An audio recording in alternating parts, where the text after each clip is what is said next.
out of Akron, Ohio, representing Team Popping the Boys, the headline god, Jeremy Lambert, and his co-host, speaking out of Atlanta, Georgia, representing more than one royal family, the king of indie viewing, Stephen Jensen. And this is the Spotlight on Fightful. Welcome, everyone, to the Spotlight here on Fightful. I'm Jeremy Lambert. That is Stephen Jensen. And shout out, as always, to Big Dick MLJ for the intro. It is Thursday, October 3rd. And we got a lot to talk about, as always, in the world of wrestling. Apologies for running a little bit late. That is on me. I've had some personal stuff to take care of this morning. But we are here. We're here to talk about Bad Blood. We're here to talk about the new AEW TV deal. Here to talk about Prestige Roseland. Here to talk about the greatest stable of all time, the Rogue Horsemen, and a bunch of other stuff as well. Jensen, how you doing, buddy? Doing good, man. Doing good. Vikings are 4-0, so that's the only football talk that I'll leave y'all with this morning. I know we got to get into the wrestling here pretty quick. Good to see you, Jeremy. Happy anniversary to you and your wife. Thanks. You're welcome. Yesterday. Yeah, yesterday was our anniversary. I know. I know you know because you sent me a message yesterday. I was letting the people know that it was yesterday in case they didn't know. So yes, my anniversary was yesterday. And yeah, everybody leave a thumbs up on the video. That helps us out. You can subscribe here to the channel. That helps us out. You can leave a super chat, get your question, comment, statement read on the air. We are here every Thursday morning at 8:30 a.m. Eastern. So if you are new to the channel or new to the show, this is where you can find us every Thursday, 8:30 a.m. All right, let's get into it. Anything else you just before we get into it, stick around for the interview after when I clock in for work. It's a interview with the returning Gunnar Mathis. He's been on the show before. Jeremy is straight up ducking him at this point. I did feel bad because, well, inside baseball, it was supposed to be on Tuesday, and I could have made the Tuesday interview, but then it got pushed to Wednesday, and we had plans to go to Dynamite. Personal stuff happened, didn't end up making it to Dynamite, but I couldn't make the interview on Wednesday. But yeah, if it was Tuesday like originally scheduled, I would have been there. Yeah, no, I know there was some stuff we had to switch around, so it's no problem. But I think you guys are gonna really enjoy the interview. It's about half of it is about Cody fandom, hyping up Bad Blood, Gunnar's experiences going to shows and stuff like that. And then like the other half of it is him like showing off his collection pretty much, which has just gotten completely insane. And he's also acquired some pieces that he couldn't even show yet for like. Kind of he got some reasons, but like he got some really, I mean, the collection just keeps getting more and more impressive and crazy. This is the perfect week to do it too, with Bad Blood being in Atlanta. So you'll get a little extra Bad Blood talk, and like you'll get eyes on, in my opinion, the most impressive Cody Rhodes collection in the world. So stick around for the interview. That's what y'all get when I clock in for work when Jeremy runs the interview. But outside of that, that's everything I've got. All right, let's get into it. We'll start with AEW.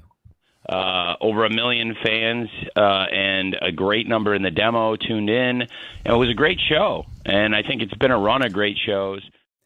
AEW Dynamite last night celebrating their 5-year anniversary for Dynamite, and ahead of the show, about 4 hours before, because the news broke at 4 p.m. Eastern, a long-rumored, long-reported AEW signed a new media rights deal with Warner Brothers Discovery. Nothing really changes. Dynamite's still on TBS. Collision is still on TNT. Rampage was not mentioned. It is possible that goes by the wayside. Shockwave, which is another rumored show, was not mentioned either. That is still possibly going to end up on Fox if you listen to Swerve Strickland, just dropping random bars outside of venues. He's like, yeah, we're going to Fox. So Swerve is just breaking news here, scooping everybody. But there was nothing official on that. The things that are official are Dynamite still on TBS, Collision still on TNT, simulcast on Max beginning in January, and pay-per-views go into Max at some point in 2025 at a reduced cost for subscribers, but nothing fully confirmed on that yet. Jensen, what did you make when the news broke that AEW and Warner Brothers Discovery are continuing their relationship? Well, I mean, for anyone who's been following along even like loosely, because I really wasn't following along super close to this whole thing as it was happening. I had a pretty strong hunch that this was going to get done between AEW and Turner and everything again. So Warner Brothers, whatever you want to call the conglomerate of everything you just mentioned with Max and everything. So I this wasn't surprising to me. You know, I figured that this would get done.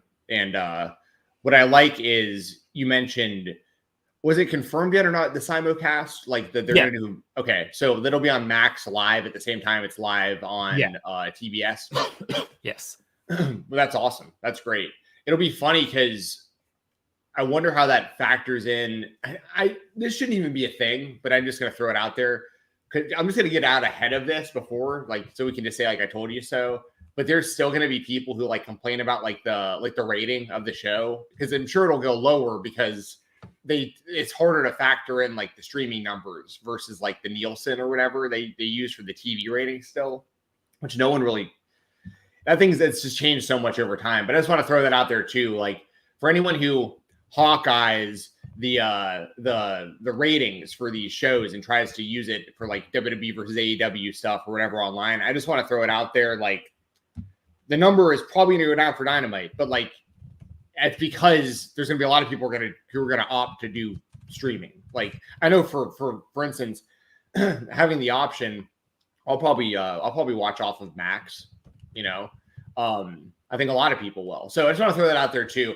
The more that they keep, the more that, because that's going to happen with like Raw and Netflix and stuff too. Like there won't even be a Raw like Nielsen rating because it's all going to be on Netflix. It's all going to be streaming. So everything's changing for the better. I'm somebody who cord cut like over a decade ago, so this has been in my wheelhouse for a very long time. Like I'm all for the streaming stuff. Where it gets confusing is when it comes to a lot of sports now, which is a sidebar conversation in itself. But I'm like, I appreciate the idea of streaming, and I do it for everything. Like I just mentioned, I cord cut a long time ago, but it has also led to some confusion where like NBA, NFL, all this stuff. It's like to be a fan, you have to have like multiple platforms and services, and it's hard to remember. Like, okay, the NFL game on Monday is ESPN, the NFL game on Peacock, the NFL game on Prime, the NFL games on YouTube. I mean, so that's where it can be kind of a nuisance, and I understand that. But what AEW announced yesterday, I was happy with, and I'm glad that there isn't like major changes. Like they're still going to be. If you just want to keep watching like you have been on TBS, you just keep doing this. That's where I kind of land on things. Is nothing changes for me. It's still TBS Wednesdays, TNT Saturdays.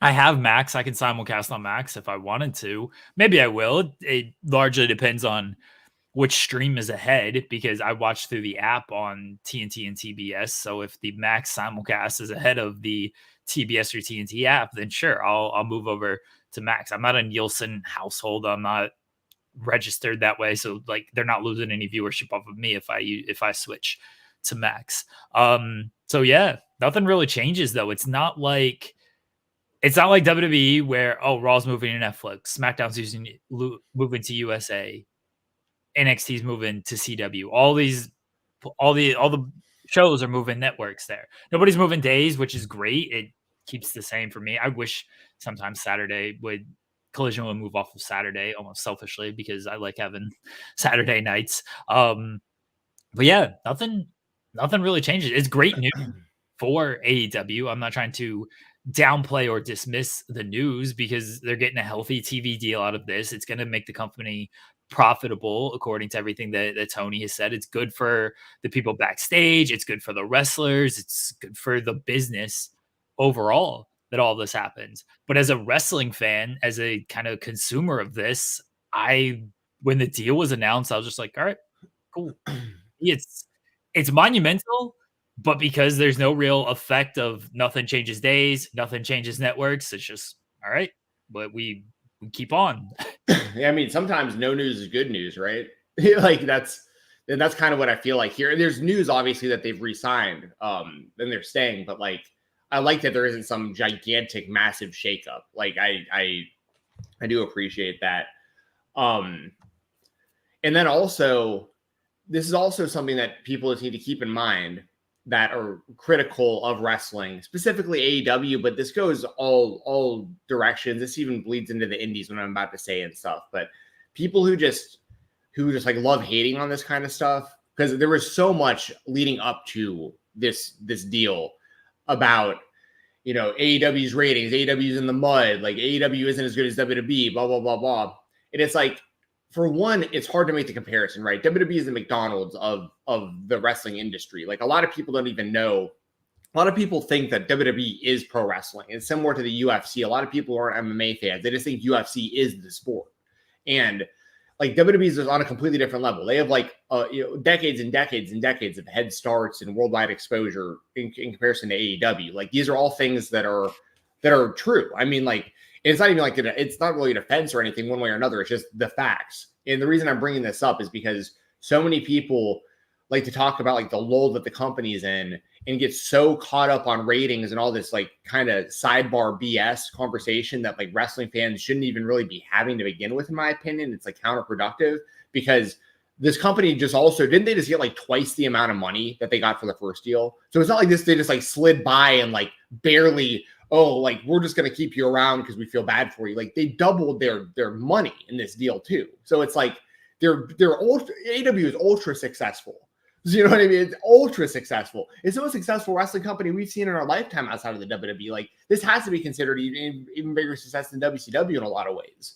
I mean, with like where they are and where they're going and how profitable these TV deals are and the talent that they have. Like, we give I'm guilty of it too. There have been plenty of weeks where I've been like, this makes sense at AEW. I didn't like this about AEW, blah, blah, blah. But at the grand scheme of things, they're doing a great job as a company. They really are. So like they deserve their kudos today for getting this deal, and they're not going anywhere. They're gonna keep getting bigger and better. And their next TV deal, wherever that winds up being, whether it's the same people or they leave years from now, I bet they make even more money. Even if you don't like the product in the next few years, they're gonna be successful. I shouldn't say even if you don't like the product. I hope everybody likes the product. My point is, the haters, there's a lot of AEW haters out there, and I feel like this is kind of like a slap in the face to them of like, this company is doing a lot of good things. So either, so stop complaining. I'd say the same thing about the people who complain about WWE constantly. Like, this isn't a one-way road, obviously, but y'all know what I mean. Like, AEW got so much flack throughout this process. People thinking that they weren't going to get a good deal,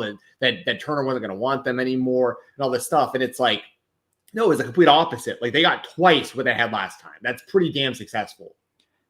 Shout out to Andrew Zarian, who is in the chat, who is on this thing for the past like year now. Yeah, thank you, Andrew. Andrew's the man. He's like the main person who's been like, that, at least that I've known of, that's been getting this stuff out there. So then I get a lot of it like my way of like Fightful Select and stuff when Sean, confirms and everything too. It's like the two of them were on the money this whole time about this. Andrew broke all of the news on In the Weeds for longtime viewers of that show. And maybe he'll be on In the Weeds tomorrow. No idea. He always has a freestanding invitation. We'd invite him on here too, by the way, but I'm on a time crunch because of my shoot job. Like, that's the only reason we don't have people on live usually. Although you don't even know this, Maggie's coming on live in a couple weeks because I have off my job. Okay. I'll tell you the date on that. So we'll have Maggie on. But maybe we can have some other guests too. That'd be a good day for Andrew to jump on too. I'll give you the date in the DMs, Andrew, for when we go in long. And maybe you can jump on that day too. It's in like 2 or 3 weeks. But anyway, sorry, go ahead, Jeremy. Oh, I will say this, and this is on everybody else to parse through who is grifting and who actually has constructive criticism to give feedback when it comes to this kind of stuff. Because yes, yesterday was great for AEW. It was great for the business as a whole. That does not mean that some of the criticism, I don't want to say complaints, because I don't think, certainly like when we do it, we're complaining about the product. It's just what we like, what we don't like. Like, there's still stuff that I sometimes don't find interesting on the television show. I don't think it's great on the television show. I want to be clear in that just because they have signed this TV deal, I don't think the work stops now because they've signed this TV deal. It's fantastic. I think it makes the work easier because now you have something of something tangible of like, all right, we've worked toward this, we hit this goal, but that doesn't mean like it's over. Attendance, sadly, is still going down from what it was a few years ago. The viewership is going down. Like, you can't ignore that. There are reasons for that, but you can't ignore that kind of stuff. So now what do you do to increase the attendance, to increase the viewership, to make the product hopefully feel hot again overall? Like, now there's still work to be done on bigger picture things. And not to say that the TV deal was bigger picture, but I'm saying there are other bigger picture things to focus on, along with improving the overall television product.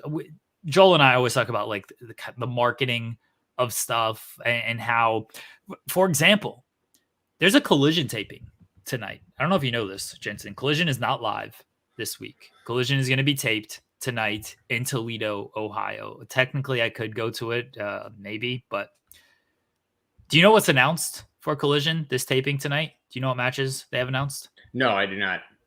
That's because they haven't announced any. Oh, that would make sense. Is why I don't know any of them. Yeah. So imagine like you're buying a ticket to this show to go to Collision. Here's who's on the poster. Toni Storm, who's not been on AEW television and won't be at this show because she's in Japan right now. Jon Moxley, maybe he's on the show. It is Ohio, so there's a possibility he's on the show. Will Ospreay. Those are the front and center people on the poster. And then there's Claudio, Willow Nightingale, Kyle O'Reilly, Chris Jericho, Thunder Rosa, Pac. Thunder Rosa's out with a concussion, so she's probably not going to be there. Pac, Claudio, maybe. Willow, O'Reilly, probably. Jericho, who knows? But those are the people on the poster. You're not going to get at least two of them. Like, guaranteed, you're not getting Toni Storm and Thunder Rosa. The rest are toss-ups. There's no matches announced. We're 12 hours less than for this show. You're showing up to this show and you don't know what you're going to see. And I think that's a failure on AEW's part to not have anything like that announced. And that is stuff that I hope they can now focus on because, all right, you got your TV deal. You got security when it comes to this stuff. Now start honing in on some other issues that are going on. Yeah, and I think that's a super valid point. And it is a criticism. We've talked about that in the past a little bit about AEW, where, I mean, you just brought up a perfect example of it. If you were on the fence about going to the show, it's going to be hard to nudge you on the side of like making the drive and spending the money on the ticket and stuff if you don't even know who's going to be on the show. Like, I've seen people, because there are people who live in the area. I've seen people online who are like, I guess I don't want my money because I'm not driving however long I need. Like, if it's a 20-minute drive, fine. Like, all right, that you can justify that. If you're going like a 2-hour drive, you don't know what you're going to see. You're probably not going to do it. And I've seen people say that of like, I'm not going to just drive and go into this. It's not like Collision's a show that's been like fully lighting the world on fire either. Like, you might get an FTR match. Right. I mean, and hopefully they're good. I don't even know if you will get an FTR match because right now they're part of North Carolina and everything going on with the hurricane. Best wishes to Dax and Cash with everything going on there. And maybe that's part of the reason why they can announce some stuff, but you know who's around. You know who's around from Dynamite.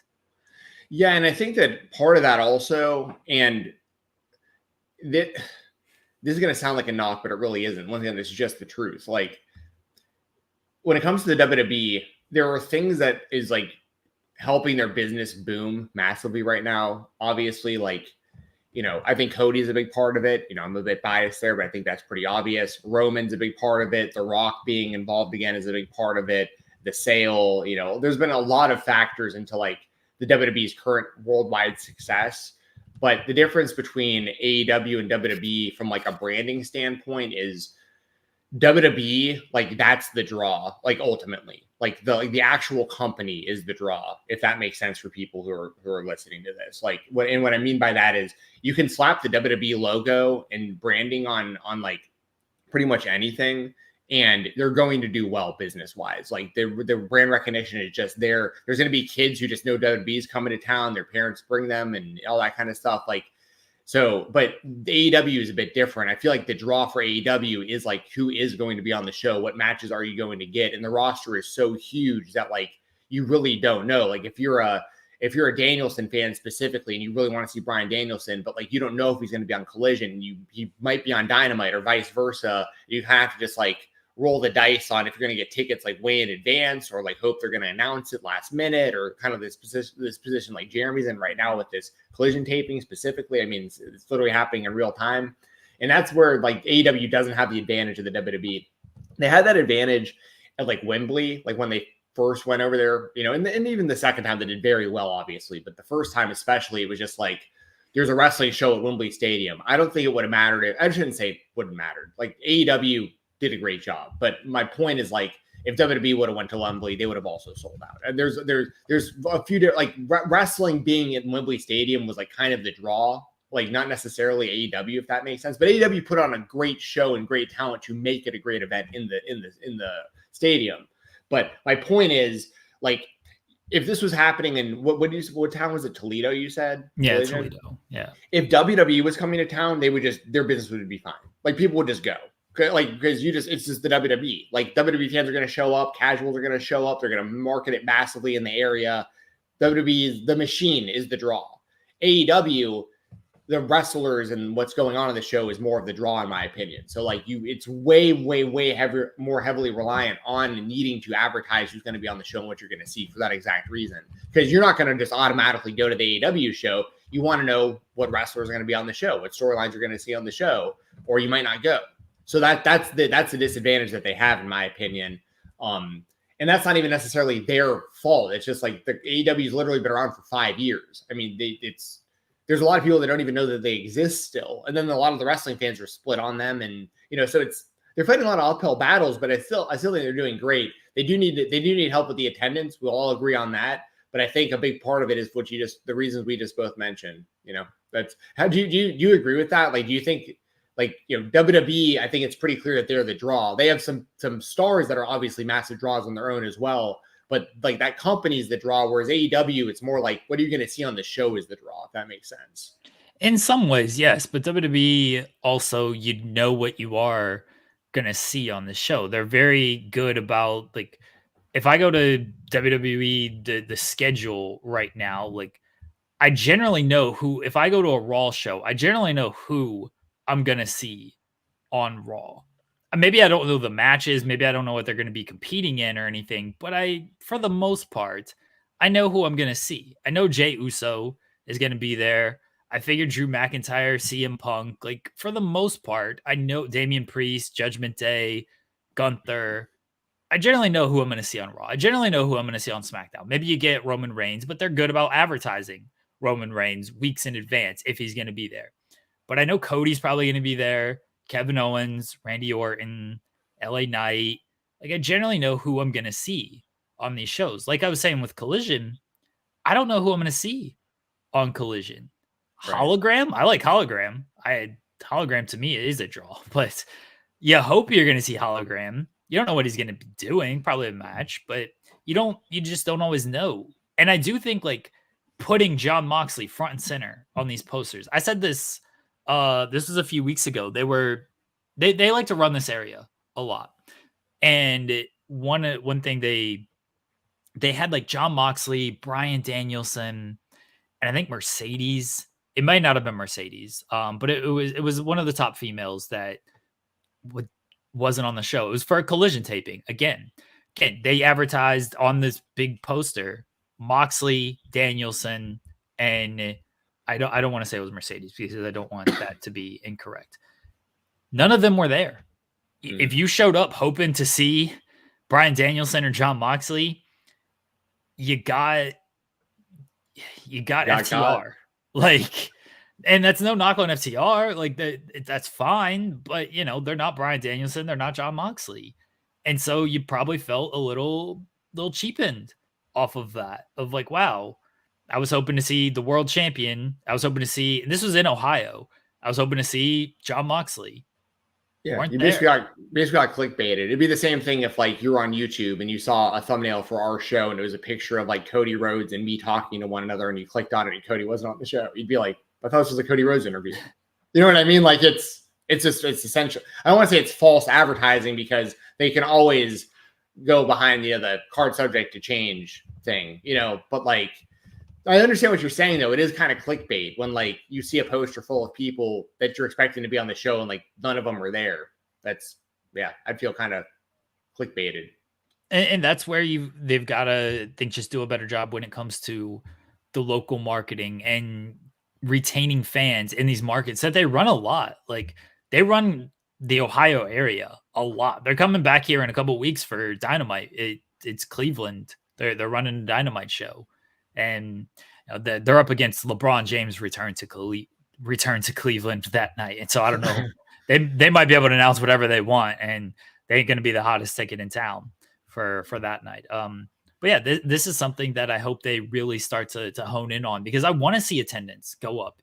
When Dynamite has, the past 2 weeks have been very good when it comes to attendance, whether the setup, the shot, obviously Grand Slam was a big show. So it did better than numbers than usual. Last night I thought looked good. I don't know the full on attendance. I could probably check WrestleTix.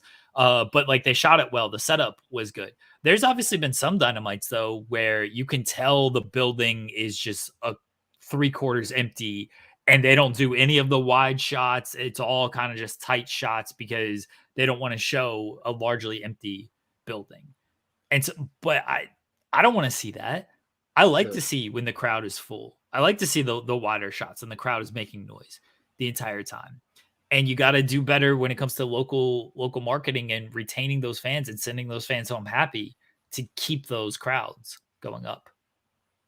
Yeah, I'm totally with you. So, kind of in closing for me on that, like congratulations to AEW for the TV deal. Hopefully, the attendance goes back up and continues to get better. I'm pulling for AEW. I'm pulling for every wrestling company we talk about, even the ones where I might be a little down on them. I'll even say this. This is not one of our spotlights, but I was very harsh on NWA last week because they're Back to the Territories Part 3. I watched Back to the Territories Part 4 to cover it for this past episode of The Weekender. It was actually a pretty good show. It was like a 180 turnaround. Like it was like a night and day, like a way better show. And I gave it credit, So like I hope that AEW and all these companies continue to be successful. Do you have any closing thoughts on that, or do you want to talk about the actual show a little bit? There was a lot that went on Dynamite last night. I will say in closing, it is great news for AEW. I don't want anybody to take this of like, oh, they're still just talking bad about AEW despite this great news. No, it's fantastic news for AEW. I don't want people to ignore still big picture items when it comes to this, and just because the TV deal got done. Now I hope there's more work to be done outside of the TV deal. But the fact that they got the TV deal means they can start working on this kind of stuff. And that is huge news. And that is great because now they can, again, just put effort into other stuff. They got the security when it comes to this TV deal. They're a profitable company. That's great for the wrestling business. Yeah, let them cook now. Let them cook. I'm looking forward to good AEW programming going forward. Well, it didn't start last night because the show started. I'm just kidding. I was going to say, last night's show was stacked. That was a big show last night. It was a good show. I think there was, like any wrestling show, there was some good stuff, and there was some stuff that I was not particularly a fan of, though. I mean, I'll let you start on what you want to kind of talk about when it comes to this. Well, I know we had to start late on the show too, so like I don't want to go super deep because I know we got to get to Bad Blood predictions. By the way, y'all, I didn't mention it. We do have some Wrestle Rumble entries to give away. We will give those away at the end of the show. We'll do 3 of them like normal. So if you put the words Wrestle Rumble in the chat, we'll just pick 3 names out of that off a random generator at the end of the show, and you'll get a free entry for Bad Blood. I'll talk a little bit more about that in a second when we actually do the predictions for Bad Blood, but you can start putting the Wrestle Rumbles in the chat right now. Anyone who says that we pick 3 names, you get 3 entries for the contest. Thank you to Wrestle Rumble for that. As always, I don't even know where to start on Dynamite. There was so much stuff. Boris says Shelty B debut. We can start on that. Shelton Benjamin debuted. That was cool. We expected more members of the Hurt Syndicate to be appearing on AEW. We had MVP last week. We got Shelton this week. I'd imagine we'll be getting Lashley soon enough. We'll be getting Lashley either next week or he'll be advertised for Wrestle Dream. Yeah, who do you think? Do you think they go like straight to Lashley versus Swerve? Yes, that'd be fire. I'm all for that. So yeah, it was good to see Shelton. I like that. I like what's kind of brewing between Prince Nana and MVP in that whole, well, like both groups, and Nana mentioning that he used to be a wrestler, which is accurate. I remember him doing like he did like dark matches or like Velocity or something back in the day for WWE. I know I've seen him wrestle. But anyways, other stuff. I mean, there was just so much. Like at the beginning of the show, Ospreay and Ricochet, I thought was good. I don't think it was like super ultra insane, but I think they're leaving a lot of meat on the bone on purpose to have like another, like a follow-up match. And this was also used as a device to further push Takeshita, which I'm all for. Like I'm a fan of Takeshita, and I think the Don Callis family has been super confusing over the years, like baby faces being managed by heel managers and all this kind of stuff. And but I like that there's a clear focus on pushing Takeshita now. Especially coming out, like he had that feud with Omega and stuff. He really should have been bigger coming out of that, probably. So I think they accomplished a lot there. Like we got like kind of a tease of what is possible between Ospreay and Ricochet, and then Takeshita destroyed both guys. And I'm guessing they'll do some sort of triple threat between those three for the international They've title. already announced that. Yeah. Oh, did they? Okay. When did they announce that for? Wrestle Dream. Oh, for Wrestle Dream. Oh, yeah. That makes sense. I keep forgetting that Wrestle Dream's in like a week. So yeah, that was cool. Any thoughts on any of that Ospreay, Takeshita, Ricochet stuff? I was not surprised that they did a non-finish in Ospreay and Ricochet. I kind of thought that it might go time limit. I know that it's like an hour time limit for those two, but especially once Tony announced like the 30-minute overrun, I was like, oh, they could easily do an hour time limit on this and still kind of fit everything else into this show in an hour and a half, since they have a 30-minute overrun. So I was not surprised at a non-finish there, because I did think they were going to go back to that match sooner rather than later. The Takeshita stuff, I'm glad he's getting a push. It is a little odd that like they teased all the Okada stuff and then aren't really going to deliver anything off of it. Maybe it's something down the line. Maybe Takeshita is going to be in the Continental Classic. I would assume he will be. But it was a little weird that like they hinted at him and Okada, and then he's just gonna do Ospreay and Ricochet and go that way. So that otherwise, like I'm fine with Takeshita being involved in this. I think he deserves this push. They should get behind him. They should have gotten behind him, like you said, after he beat Omega, and they really didn't. So I'm glad they are going with him for this. I know fans. Like the live crowd wasn't too thrilled with it. They did the double pin and then restart and then just did a DQ. And that was a choice. I understand why they went that way, but it was definitely a choice to almost double piss off your audience of, hey, let's do a double pin. And the crowd's not happy about that. Oh, never mind. Just kidding, guys. We're going to give you the rest of this match. Don't worry. We're going to restart. Oh, now we're going to do a DQ and not actually give you this match. I don't know if I would have quite done that. I would have probably just done a DQ instead of take them down, get their host back up, take them down again. Just take down once instead of being take down twice. That's just my own thoughts on that. But the match itself at Wrestle Dream should be fantastic. Sure. Yeah, I'm with you. There was a lot of stuff on the show last night. I like obviously the main event. I thought that was very good. The overrun, I mean, they went way long on the overrun. It was like 20 minutes or so into the overrun, something like that. That was a half hour. It was a half hour overrun, really. Yeah. I didn't even realize. That was kind of cool. Not that I necessarily need all my wrestling shows to be 2.5 or 3 hours long or whatever, but like in this instance, I enjoyed it because you didn't know when the match was actually going to end. Whereas usually, if a match starts at like 9:40, like, okay, this will be done right around 10:05 or whatever. So you have a decent idea of like when the match is going to be wrapping up. So I did like not knowing exactly what was going on with the overrun. And then also, there was something else I was going to mention about that too.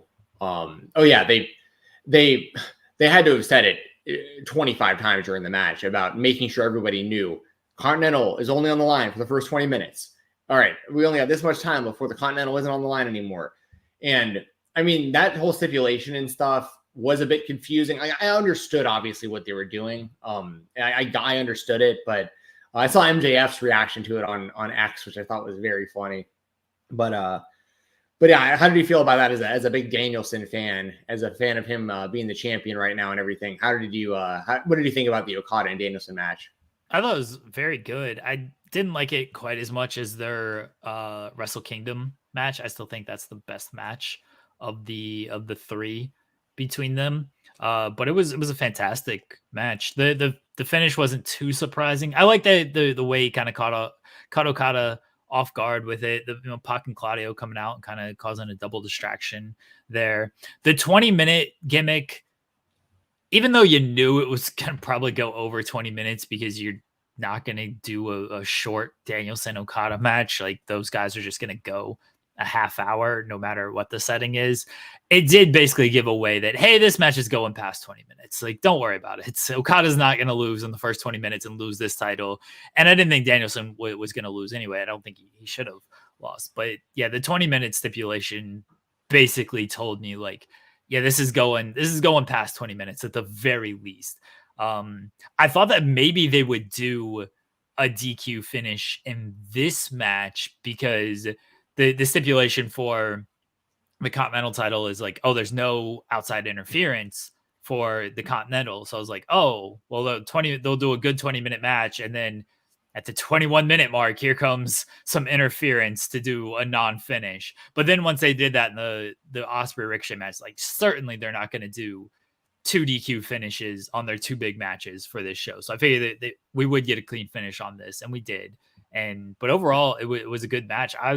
The post-match stuff was the more interesting stuff with Jon Moxley basically saying, I'm not working for me. Like there's something else higher at play here. And I don't know if it's Shane McMahon, but they're going to get people talking like it's Shane McMahon. It was me. It was me all along.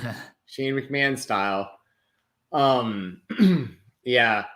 That was actually the main thing I was thinking was Shane, because I couldn't think of, I'm interested though. It's another hostile takeover type story, but I think that they've already done a better job and they've already been more interesting with this than like the whole Young Bucks and Tony Khan thing. Like I feel we've talked about that plenty, how we kind of feel like that whole thing was just came off kind of strange. They kind of dropped the ball in a lot of ways with that whole story.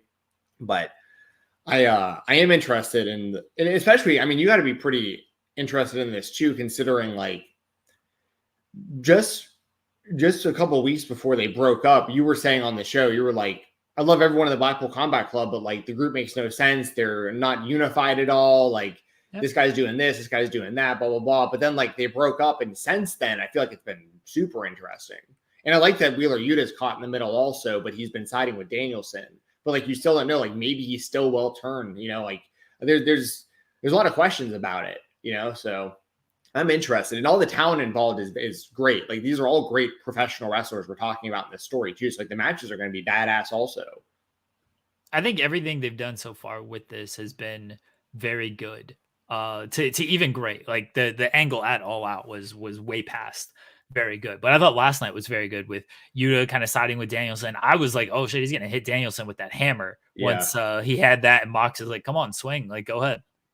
Claudio like still big brothering Yuta and like wanting to still kind of take care of Yuta. Yuta actually swung on Claudio while Claudio was just basically trying to push him back and hold him back and everything.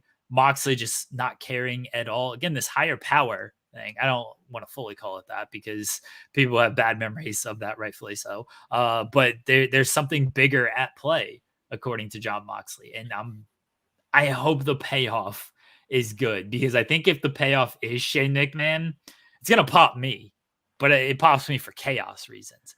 I don't think that's an actual good payoff if that's who it is. It'll be interesting. It depends on, we'll see how it all plays out. What if it's Hade Vanson, dude, after all these years? Finally, remember that guy, Hade Vanson? No. He was the guy who was, I think that's what his name was. He was the guy who had like the one promo on SmackDown like 20 years ago where he was going to come after the Undertaker and he never wound up debuting. He was like the bald guy. You know what I'm talking about? Oh, you got to look this up. Someone in the chat's got to know what I'm talking about. No, different guy. Mordecai was similar to what I'm describing, but there was this guy. I Googled Hayden Vanson. Yeah, 15 years ago. This was 9 months ago. 15 years ago today, SmackDown featured the sole appearance of Hayden Vanson, set to feud with Undertaker leading into WrestleMania 25 as the leader of an X-Men style gang of mutant wrestlers. The entire thing was dropped and Hanson was never. This sounds amazing. This is what we're getting on AEW finally after all these years. He's been brewing this up in the background. Okay, I'm for this. I hope it's Hayden Vanson now. This sounds like it rules. Yeah. Or maybe it's, Christopher Daniels after all these years too. He was supposed to be, remember, he was going to be the higher power apparently. Oh, and then Vince saw him and was like, this guy? they're like, never mind. I don't know if that's exactly what wound up happening, but that's the story. Anyways, there was other stuff on AEW last night. We can't get into all of it due to time, but like Switchblade returned. He got a pretty massive pop, which it was good to hear. Came out and saved Juice after he had a badass match with Hangman, Juice and Hangman. That was good too. I mean, I liked all of that. Britt Baker and Britsburg, it's cool to see that. I feel like the crowd was a lot more like into her, like in like previous appearances, but maybe it was just the actual crowd. I don't want to like judge that, but I just remember when Britsburg first became a thing a couple years ago, like everyone was doing the terrible towels and like it just seemed like a bigger deal. That's just my own personal observation. But yeah, outside of that, like anything else or any thoughts on what I just mentioned or anything else from the show that you want to spotlight? I don't know if the Apollo ever finished saying the crowd felt weird. I mean, with Britt, it's kind of she'd been on television for a little bit. There's just weird stuff. Yeah. The whole dynamic with her, certainly from the online, is just off right now. I do think, look, Mariah May mentioned this in her promo, so I'm going to bring it up as well. I don't like this failing upward stuff that's happening right now in the women's division.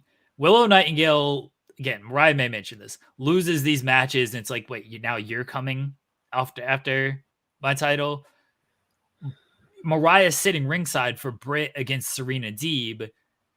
Okay, I just saw Britt lose it all in. She's been on television. Serena Deeb's like a fine win, but Deeb has always been presented as the bridesmaid challenger who they heat up for a month and then have her lose the title match. I just saw Britt lose on the TBS title after being gone for a year. I quit having people fail upwards. You have Chris Statlander right there. You just had Chris Statlander win a big feud against Willow. She should be the guy, she should be the girl. She should be the girl who is next in line for the TBS title or the women's championship. I understand now you're working heel dynamic, but in that case, don't have Chris Statlander win this big feud if you don't want to do a heel dynamic. You had her win this big feud against Willow Nightingale. So she should probably be next in line for one of these big titles, not the people who lost their big matches. I completely agree about that. I agree with it also when it comes to the WWE, like people who lose mid-card titles and then like go for world titles. In Gunther's situation, it was different because like he had the Intercontinental title for so long and then he won King of the Ring. And then like, so that was different, but like, I totally agree. I mean, in AEW, the men's version of this is constantly failing sideways because it's like you're not successful with the TNT title, so you go for the international title. You don't do that, you go for the Continental Crown. You don't do that, you went for the FTW title, which luckily that's not around anymore to convolute things even more. But so it's like you fail a lot of sideways failing in the men's division because of how many championships they have. I completely agree with you on all that. Or they just do champion matches, and then the world champion wins, but the other person still has a title. They do that all the time. Yeah. They did it last night. They did it with Ospreay recently. They do it. They do it often. Who do you think attacked Taz? I don't know. It feels like it was Christian. Christian said Hook line. Yeah, you're probably right. So that's why the fact that he like mentioned Hook, I was like, oh, maybe it's Taz. Maybe Taz, or maybe it's Christian who attacked Taz. I hope it's Adam Cole. I hope the Devil storyline just returns and now they're just targeting Taz. We'll see. I mean, I hope to see Adam Cole back soon because I'm personally a fan of his. We've talked a lot about I think I hate that Undisputed Kingdom group and story. It is such a flop after so much build up. But Killswitch is out with injury right now, isn't he? I think I read something about that. Best wishes to him. Yeah. So yeah, definitely. So I guess we'll mainly be seeing Christian and Nick Wayne together with Mama Wayne as their group, unless Killswitch maybe can be around. Just maybe I don't know how serious what he's dealing with. I just saw that he's going to be out with injury. I had not seen more about it. Yeah, it's a pneumonia. Oh, really? Yeah. Oh well, yeah. I hope he gets better soon. That's a bummer. But yeah, that's pretty much everything I've got. I don't know if there's anything more from Dynamite you want to spotlight before we move on to Bad Blood. I hope that Sabu actually attacked Taz, and he's so mad that the FTW title got retired that he's coming back to unretire the title. Wow, that's a hell of a prediction right there. And Sabu's been in AEW before. He has. Yeah, that's long-term storytelling, though. Yeah, for sure. It's not a wrong possibility there. We can move on. Big show this weekend. I need to finish the story. In the WWE, the story never finishes. WWE Bad Blood this Saturday. You going to the show, Jensen? Yep, I'll be there. Okay. Are you excited to see Solo Sikoa pen Cody Rhodes? So I'm excited for the show in general. As I mentioned a moment ago, if you want a free Wrestle Rumble entry, actually, I'll put this on the screen real quick for you guys, just so you can see it. Share screen. Let's share this screen. Share. All right, we got a couple of things to show y'all. So we got the Bad Blood Pick'em contest. Graphic. Yeah, that's hardcore. It's a spooky season, Halloween and everything coming up. First place, $1,000. There's gonna be one winner, $1,000 to somebody who wins the Wrestle Rumble Pick'em contest. If you don't win a free entry from us right here on the show, you can see over here. Excuse me. You can see over here on the side how to enter. One entry for 12, 3 entries for 21, 5 entries for 31. We also have the Royal Rumble. They got a contest going on right now where each person is going to win $3,000. Please go on the website to see the rules for this. But basically, you're getting numbers in the Royal Rumble, and you could potentially win $3,000. So you can start getting in on that. It's $125 per entry for those because obviously the prize is absolutely massive. So that's a big boy Wrestle Rumble coming up, which we will heavily promote once the time comes a little closer to that. But you can start getting in on that if you want to over there at WrestleRumble.com. Excuse me. As I mentioned a moment ago, if you just put the words Wrestle Rumble in the chat, we're going to pick 3 random people out of the chat that write Wrestle Rumble, and you'll get a free entry to potentially win $1,000 this weekend for Wrestle Rumble's Bad Blood Pick'em contest. As I mentioned, and as you just asked me, yes, I will be there live. Gunnar will be there live. I should be seeing some buddies at the show, which I'm looking forward to. As far as what you just said about Solo pitting Cody, I don't think that's going to be happening. I do expect Cody and Roman to main event the show. I know there's been a little bit of discourse about should it be the tag team match or should it be Hell in a Cell. If this was anywhere else in the entire world, I would say Hell in a Cell should main event. I'd agree with that take. I've said this 1,000 times as well. If Cody Rhodes was not in the WWE, my favorite WWE superstar would be Drew McIntyre. So I'm all for a guy like Drew McIntyre main eventing a big show. And I think him and CM Punk, just the feud that they've had over the last half year or whatever, it deserves the main event in Hell in a Cell. But the problem with that for them is that this show is happening in the one place where they can't main event. It's happening in Atlanta, Georgia. They're going to be having that marching band, playing Cody to the ring. It's going to be Cody and Roman teaming for the first time. The new Mega Powers teaming up. The vibes in that building are going to be immaculate for that. I mean, it's going to be one of those things where because of where it's happening, nothing is going to top Cody and Roman teaming in that building. Not even CM Punk versus Drew McIntyre, in my opinion. So I think that they will main event with the main event, they'll main event with the tag team match and the main event with the main event. And I don't know when they'll put CM Punk and Drew on. I don't know if they'll open with Hell in a Cell or if it'll be the co-main or exactly how they'll format this thing.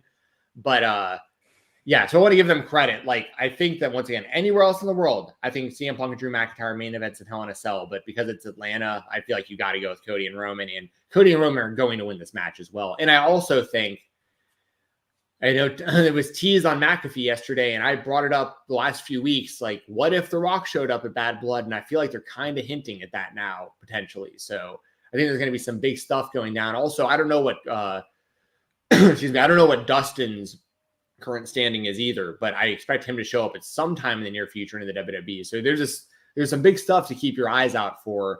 And Dustin's not showing up on Saturday. Let's go ahead and squash that. Okay, but I'm just saying, like, there's a lot more happening with this story with Cody, and people are going to keep getting involved. Like, this bloodline thing isn't going to be completely over, I don't think, at the end of this. And I think that's part of the reason it's going to be the main event, is because not only is it in Atlanta after the match, if like The Rock came out, for instance, after the match, like, you would save that for the end of the show. So do you agree with me? Do you think it's going to be the main event? Do you think we see The Rock? I think, who do you think actually wins? I think if we see The Rock, then yeah, you got to close the show with this. I'm not convinced we're seeing The Rock, though. I saw the stuff with McAfee and what he said. That to me just felt like McAfee screwing around. I don't think McAfee knows anything. He could have been talking about Paul Heyman for all we know. Like, it's very possible. Yeah, Paul Heyman returns. Like, Paul Heyman's not big enough to where you're going to close the show with this, especially if he just comes out with Roman to start, the entrance or anything. So I took that as McAfee just screwing around. I don't think McAfee has any, especially if it's The Rock. I don't think Pat McAfee knows if The Rock is going to return this early. Maybe he does. Look, McAfee was a big reason why The Rock showed up in Colorado last year. So maybe McAfee does have insight into this, but I don't feel like he does. And if he does, hey, more credit to him. McAfee probably knows a lot. He obviously knows a lot more than I do, and he probably knows a lot more than I give him credit for when it comes to this stuff. But I don't think McAfee's just gonna throw that out there as a tease and almost give it away. It felt like he was just throwing it out there as a troll type of thing. That's possible. They did mention, Cody said there was going to be some sort of video package with like implications for the title at Crown Jewel, which Boris in the chat says Cody losing the title in Saudi LFG, which I disagree with that. But so I'm interested to see what that's going to be. Do you have any idea what that is? I know Cody's been teasing potentially the Winged Eagle Championship maybe coming back. He's been like pushing for that. I don't know if that has anything to do with this. Maybe, I don't know. Cody throws a lot of things out there. This is one thing I like about almost WWE in general right now, is they just throw stuff out there and to get people talking. Cody's always done this very well. And like that's what this feels like. Is I have no idea what this video package is. I have no idea what the implications for Crown Jewel could be. Maybe it's whoever gets the pinfall is going to face Cody at Crown Jewel. No idea. I think here's why I think this match is going on first, because I think I would close with Hell in a Cell, me personally. If you have The Rock, you close with The Rock. I'm going to put that out there right now. I'm working on the theory that they don't have The Rock, and this is just a straight tag team match. I think Bloodline should win. And I'm not closing the show with Cody and Roman losing and sending the crowd disappointed with that loss. I'd rather close the show with Drew and Punk. And the crowd, I think they want Punk to win. I think they're going to be behind Punk.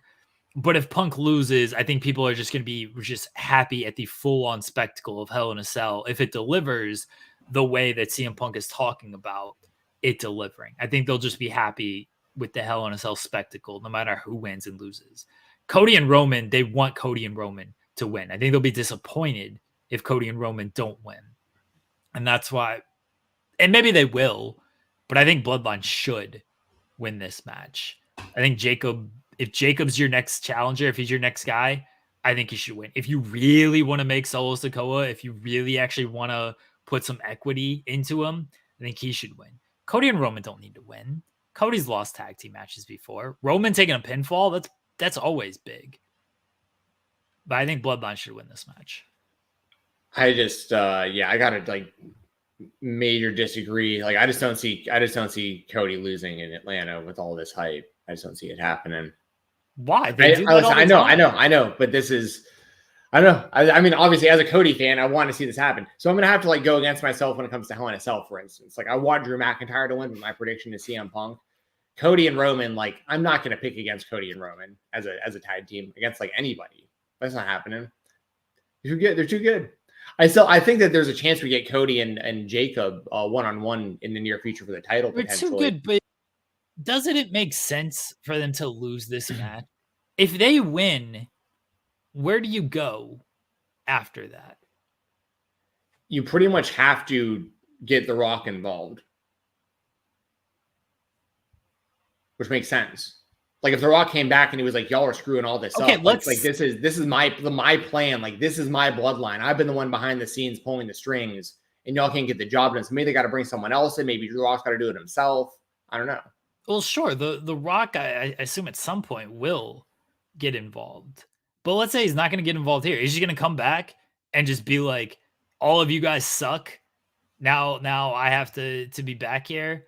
Like it makes more sense to actually build this bloodline group instead of, hey, here's a bunch of losers that The Rock now has to come back and try to do something with. Well, to be honest, I kind of already view the bloodline, some of the bloodline as that. Like I view Solo as a guy who is solid but can't ultimately get the job done. I think everyone feels about the same way about Tonga Loa. Tama Tonga, I think he's always been good, but he's, one of the tag team guys with the group. And so like, it really leaves you with Jacob, right? And we've been covering Jacob for years. I was covering him, MLW, Indies and everything. Like I'm a big fan of Jacob Fatu, and I'd be totally fine with Jacob and Cody getting in there, but I don't see any of these guys ultimately beating Cody. Like it's going to come down to Cody and The Rock eventually. So I just don't see Cody and Roman losing, especially because you're going to have Cody versus Roman at some point. Also, I think there's more vested interest that they need to.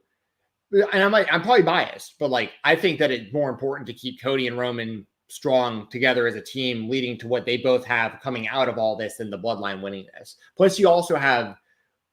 They're brewing up Randy Orton and Cody. Like they teased that on SmackDown, like him and Kevin Owens and all that stuff. Owens have been teasing a turn for a while. So like Cody has plenty of stuff that he can do if they don't want to go straight to Cody and Jacob. Also, like you have other options.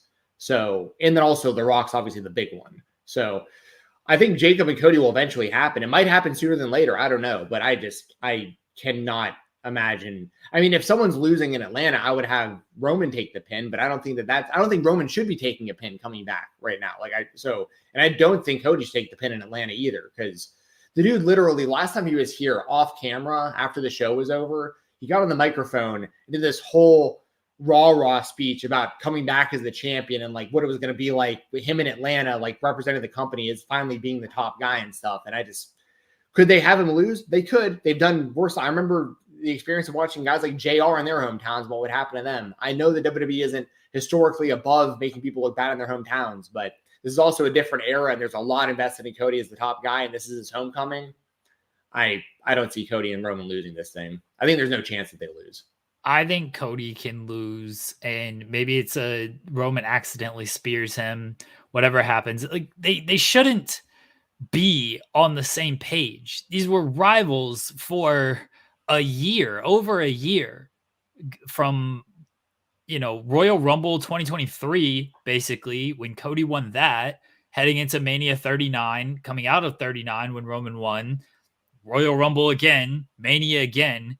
Like they were long-term rivals. For them to just, all right, yeah, we kind of got a common goal, but Roman didn't want his help. Roman didn't want Cody involved in this. Cody, because he knows Roman's the top guy, he got himself involved in all of this. So them not being on the same page makes a lot of sense to me. And you mentioned Cody having stuff with Orton and Kevin Owens. That also kind of ties into this of Roman can take out Cody accidentally, not accidentally, whatever it might be. And then Orton and Kevin are like, see, dude, why'd you get involved with this mess? Like, what are you doing?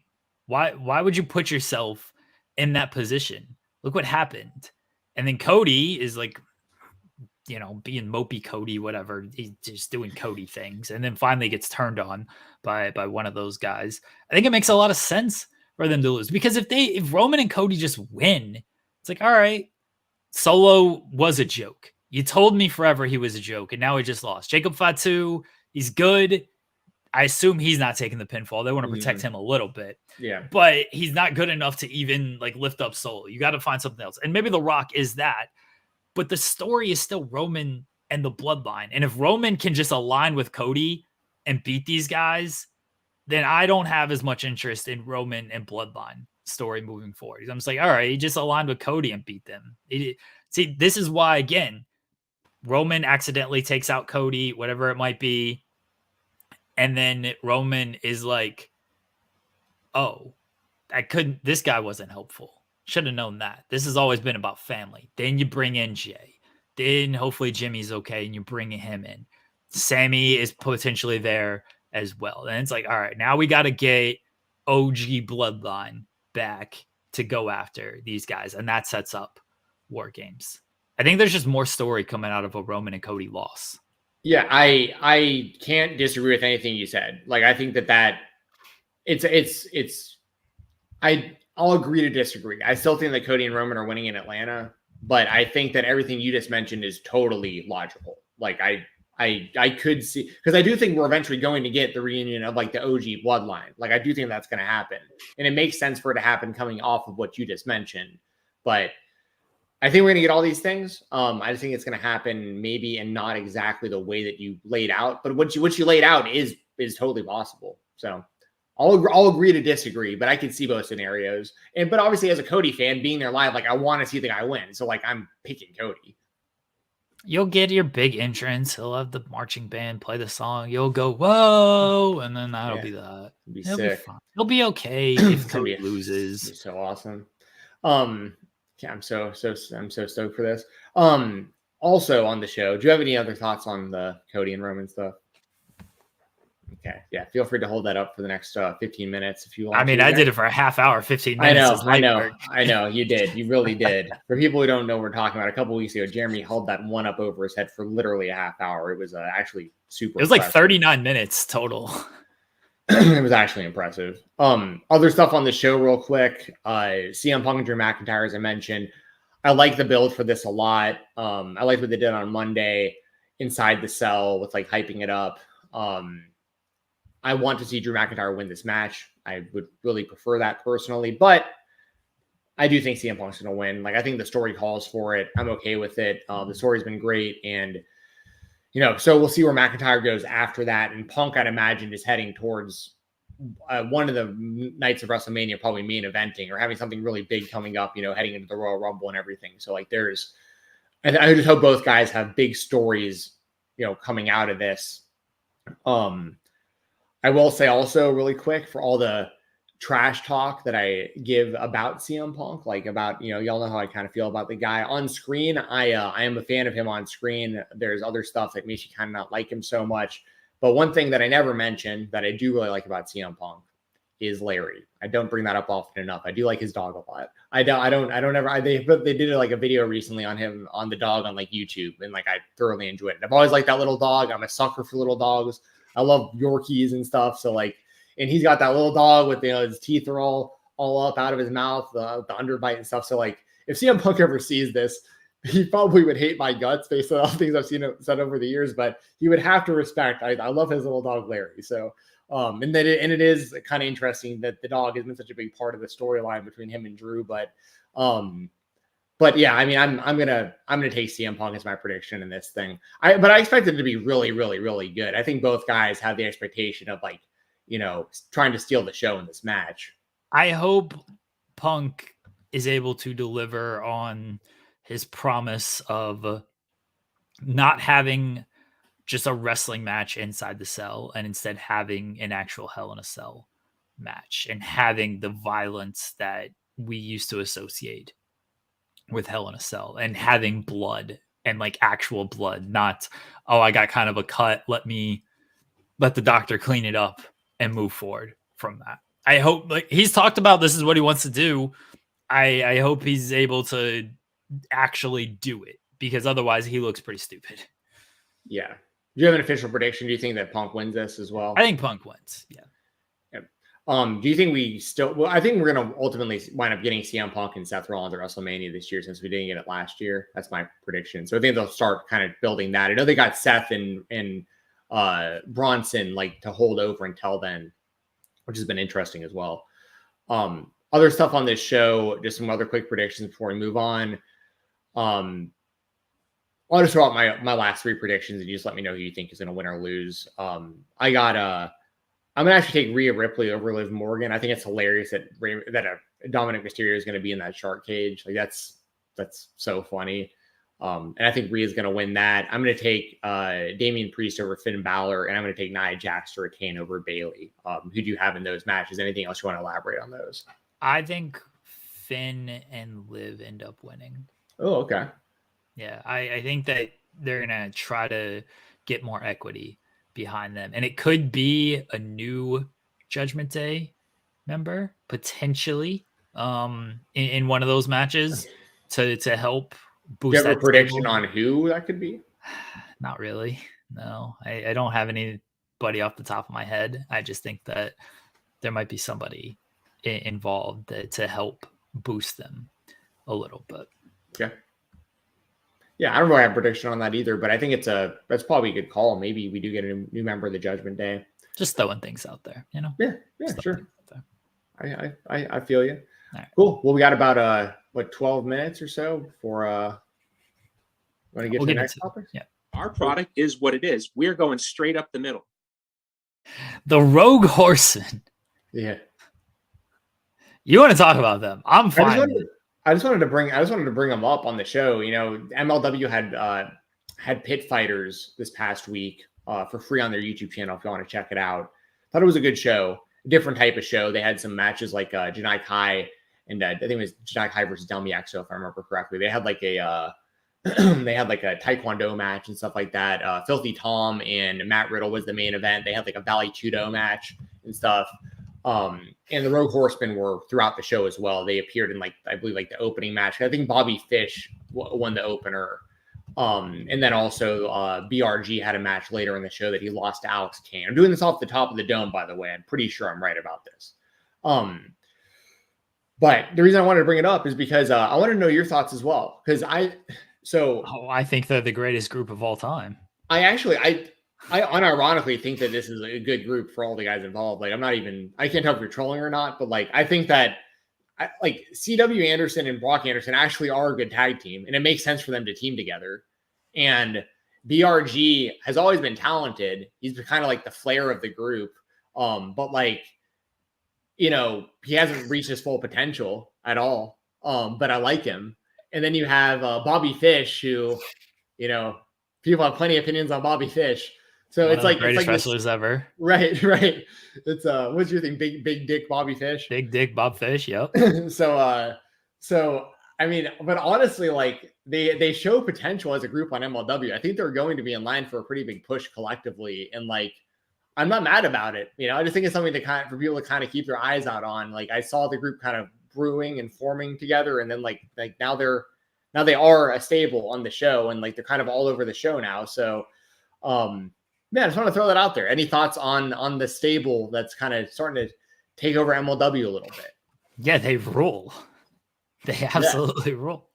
It's Brock Anderson looks about 100 years older than everybody else in the group, and I'm pretty sure he's the youngest. The youngest for sure. Yeah. I don't know how old BRG is, but I'd imagine. I love that you called him the Ric Flair. He's kind of the Ric Flair of the group when he is the least known of the three. But I'm talking aesthetically, when you see the group together, he's the blonde one, dressed up, but no, I know what you mean. We're talking about, for people who don't even know who that, we're talking about Brett Ryan Gosselin. You might not even know who this is if you don't follow MLW. But he's very good on the microphone. He's got a good look. And he's decent in the ring too. But that's kind of the whole tongue in cheek thing, almost of the Rogue Horsemen too, is these guys, they're not by any stretch of the imagination collectively like on the level of like the original Four Horsemen, but they're also people that are like trying to make a name for themselves. And the group kind of makes sense being together. So yeah, I just want to throw that out there, get them a little shine. And there wasn't anything specifically I really wanted to talk about on the Pit Fighter show. But they were kind of all over the show, and I can tell that there's probably big plans for them. So if you're watching MLW or you haven't been watching MLW, Rogue Horsemen are a stable to look out for. I think they rule. Yeah. I love Bob Fish. So yes, he rules.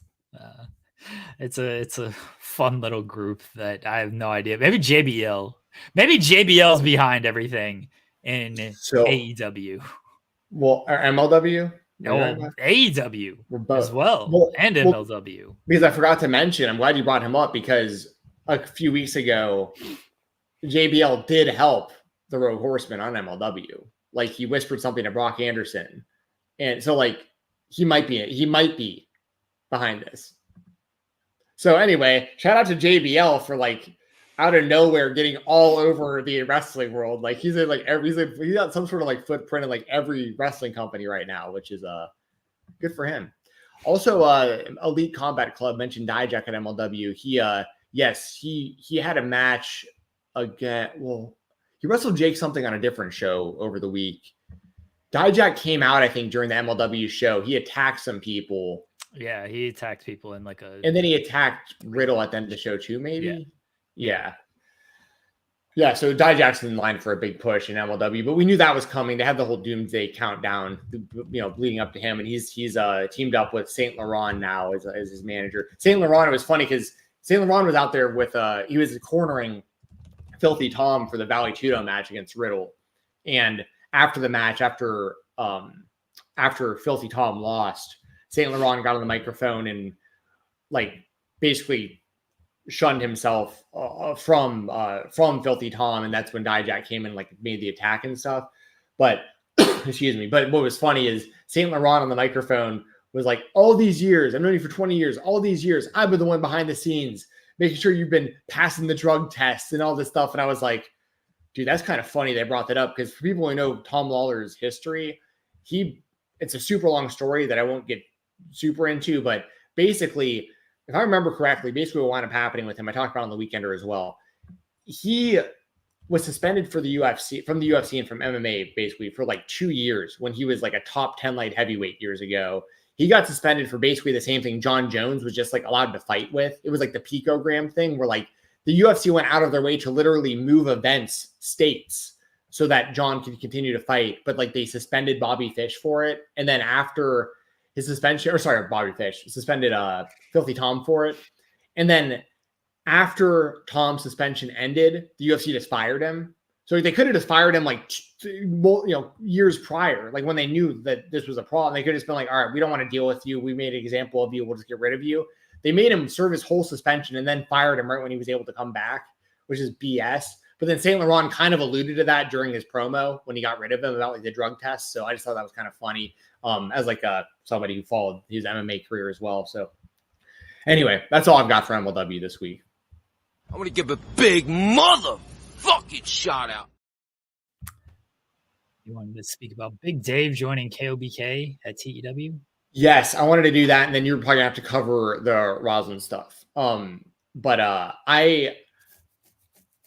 So for those of you who follow this show or have, over the years, one of our main guests is Mose, who is a part of KOBK.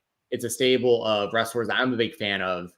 And basically at TWE Counter this past week, there was a match where Aaron Wade, who we've had on the show, he wrestled Big Dave.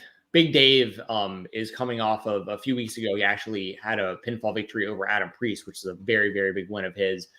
He was assisted by Manders. Manders and Adam Priest have had a feud with one another for a while now. And so Big Dave's been getting a bit of a push. He had a match with Aaron Wade. Aaron Wade disqualified himself by hitting Big Dave with the chair during the match. And after the match, he was threatening to stick him with a gusset plate. He had a gusset plate in his hand and he had him on the ground like he was going to basically stab him with his gusset plate. Sean Campbell came out and made the save. Sean Campbell was a member of KOBK. Mose leaves commentary, so like I got a feeling something big's about to happen. So Mose leaves the commentary booth for the show, goes down to ringside, and Sean Campbell basically does a speech and throws Big Dave a KOBK t-shirt, and Big Dave joined KOBK, and so it's a big move for him. It's a big move for the group. The group now, I believe, at this point, because they've had some members come and go over the years. I think right now it basically consists of Mose, Brett Eisen, Hardway Heater, Sean Campbell, Luther X, and now Big Dave. And also they're building. There's like a big death match tournament that's going to be happening in the TW Arena soon. I can't remember the exact date on it, but Sean Campbell called out Matt Tremont for that on the show as well after he inducted Big Dave into KOBK. So, excuse me. So we're probably getting Tremont and Sean Campbell in a death match, which is going to be nuts. And also Tank threw his name in the hat during the show to be a part of the death match tournament. So there's a lot of stuff going on in TWE. So check out the show. It was TWE Counter. It's available over on independentwrestling.tv. You can use code Fight Talk if you want to check it out. And once again, shout out to Big Dave and shout out to KOBK and our good buddy Mose over there for all the success and the expansion of Killer Be Killed. And then I know you wanted to talk. Well, actually, do you have any thoughts on what I just said and then go into the next one? We actually have a couple of minutes. I've not seen the angle yet, so I don't know quite how it played out. Okay, well, watch it. I'm just no. And then when it comes to the other show, it was like it was what Prestige, DPW, Prestige, and DPW and West Coast Pro all joined because historically it's a Prestige show. Yeah. But it's cool that like DPW, Prestige, and West Coast Pro all collectively came together and basically did like a super show. Those companies have been working together recently, for other shows as well. But this was available for free on the West Coast Pro YouTube channel, I believe. Yeah. I think it was the Prestige. Was it the Prestige? Yeah, because the last joint show was on the West Coast Pro YouTube, so that would make sense if they. Yeah, I think this was Prestige has always been Roseland has always been a Prestige show. Yeah, so I think that's why this one was on. I said Roseland. Yeah. Yes, this was a big show. This was like a 4-hour long show. So. Check it out.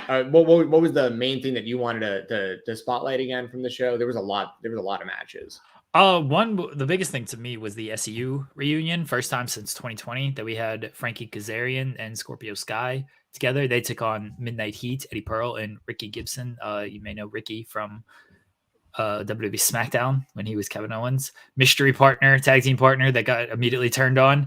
But yeah, SEU kind of reuniting here. It was Scorpio's first match since late last year. They aired those vignettes on Collision that never went anywhere. And then he showed up with Private Party and that never went anywhere. But his first match in almost a year, SCU reuniting for the first time in 4 years. They teased bringing Christopher Daniels in there, which would be a pretty big deal, especially being in, I think the show took place in Portland. So West Coast area, so not Southern California, but still West Coast. I thought that was really cool to see SEU back. I thought that everyone should check out the Calvin Tankman Donovan Dijak match. I thought that was a really, really fun match. And Kevin Blackwood and Trevor Lee was also really good. Yeah, all those guys are great. For those of you who might not be familiar with Calvin Tankman, I know you just mentioned him.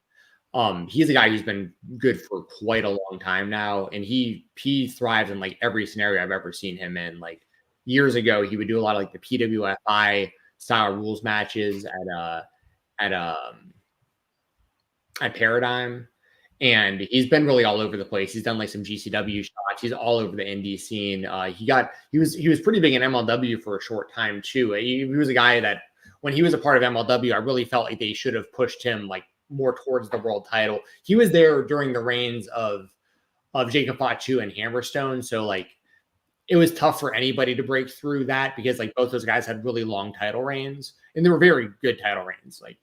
But Tankman is a guy who I feel like could have been utilized even more in MLW. And he's a guy he got a great look. He's got big size, but he's very agile and athletic.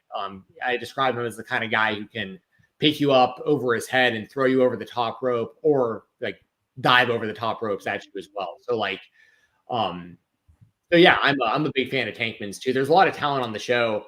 I got to clock in for the shoot job. Unfortunately, can't elaborate any farther. But cool to see SCU back. It'd be really cool if they got Daniels as well as the trio.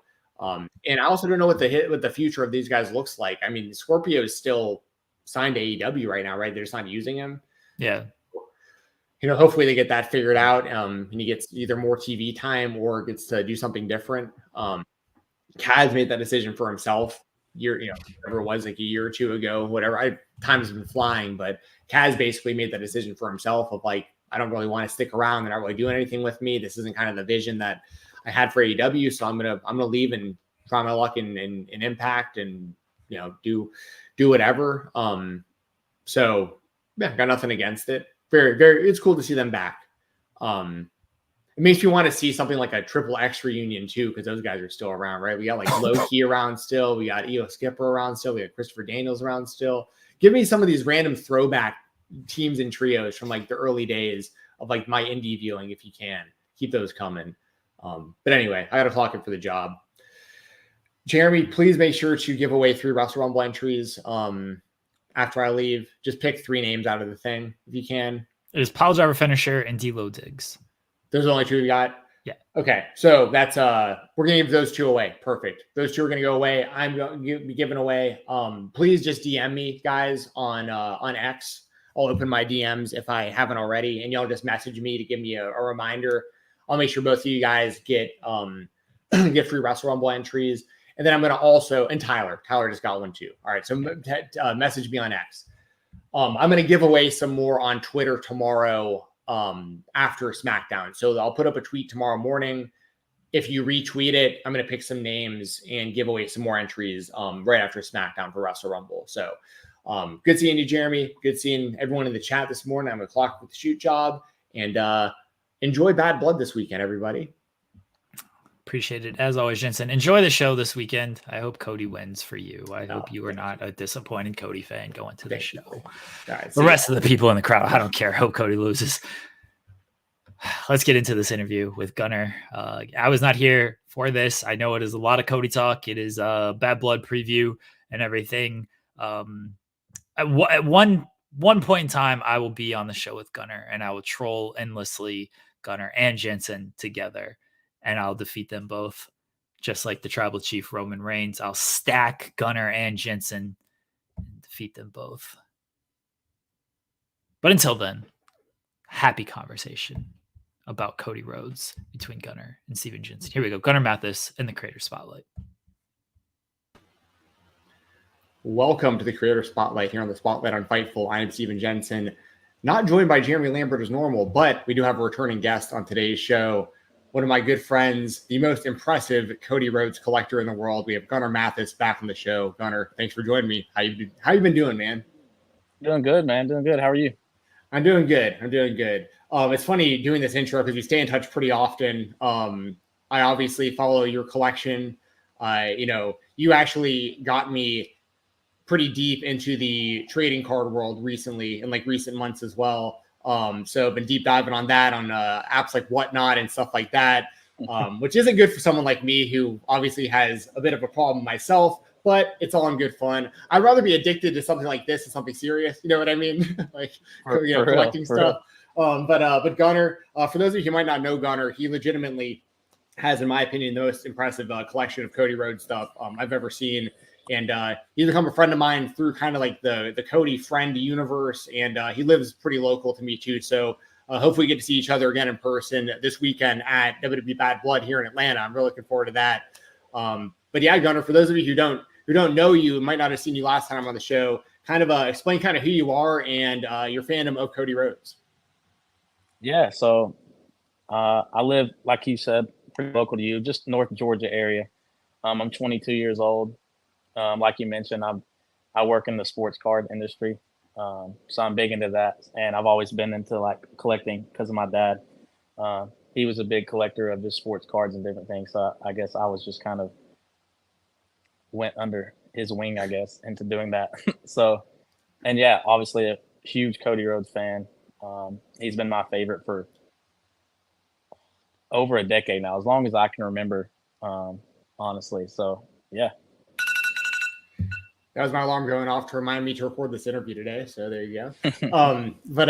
Yeah, I made sure to put a bunch of Cody Rhodes stuff behind me so that, I can show off a little bit of my collection here before you completely just own everybody as far as like your collection goes. Because we are going to look at the collection today, everybody. You actually have something I don't have, so that's impressive. What's that? The cutout? Yeah. Okay. Yeah, I was actually gifted that by one of my buddies. He brought it over as like an early Christmas present, whatever you want to call it, and just gave it to me. I don't even know where he got it from. But yeah, it's like a life-size cutout. I've also got the over here the Last of the Wrestling poster from back in the day. So some vintage Cody Rhodes stuff behind me, but once again, nothing compared to what you've got. Although, so last time you were on the show, we didn't have the ability to like flip the camera while we were talking, and we had to show some pictures, and you kind of had to turn around and stuff. But we actually have it figured out now to where we can flip it. And if you want to actually, I don't even know where to start, but as far as like before we even get into the collection, we got Bad Blood coming out this weekend. What are you looking forward to as far as Bad Blood is concerned and being there live?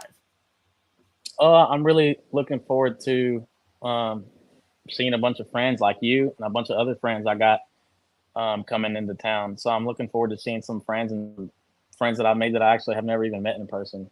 But as far as the card goes, obviously Cody and Roman versus the Bloodline.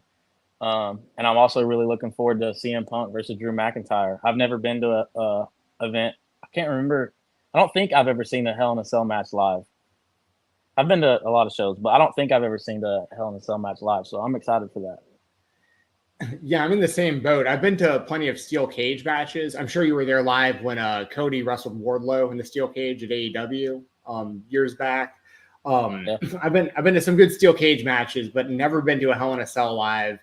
There's been a lot of, one of the main questions surrounding the show. I think I know your answer. I know my answer, but like, who do you think main events? Because there is a little bit of a debate of like, is it going to be Roman and Cody since it is obviously Atlanta? And then will it be, CM Punk and Drew because it is Hell in a Cell and that story has been pretty huge, over the last, like half a year. I see both sides. I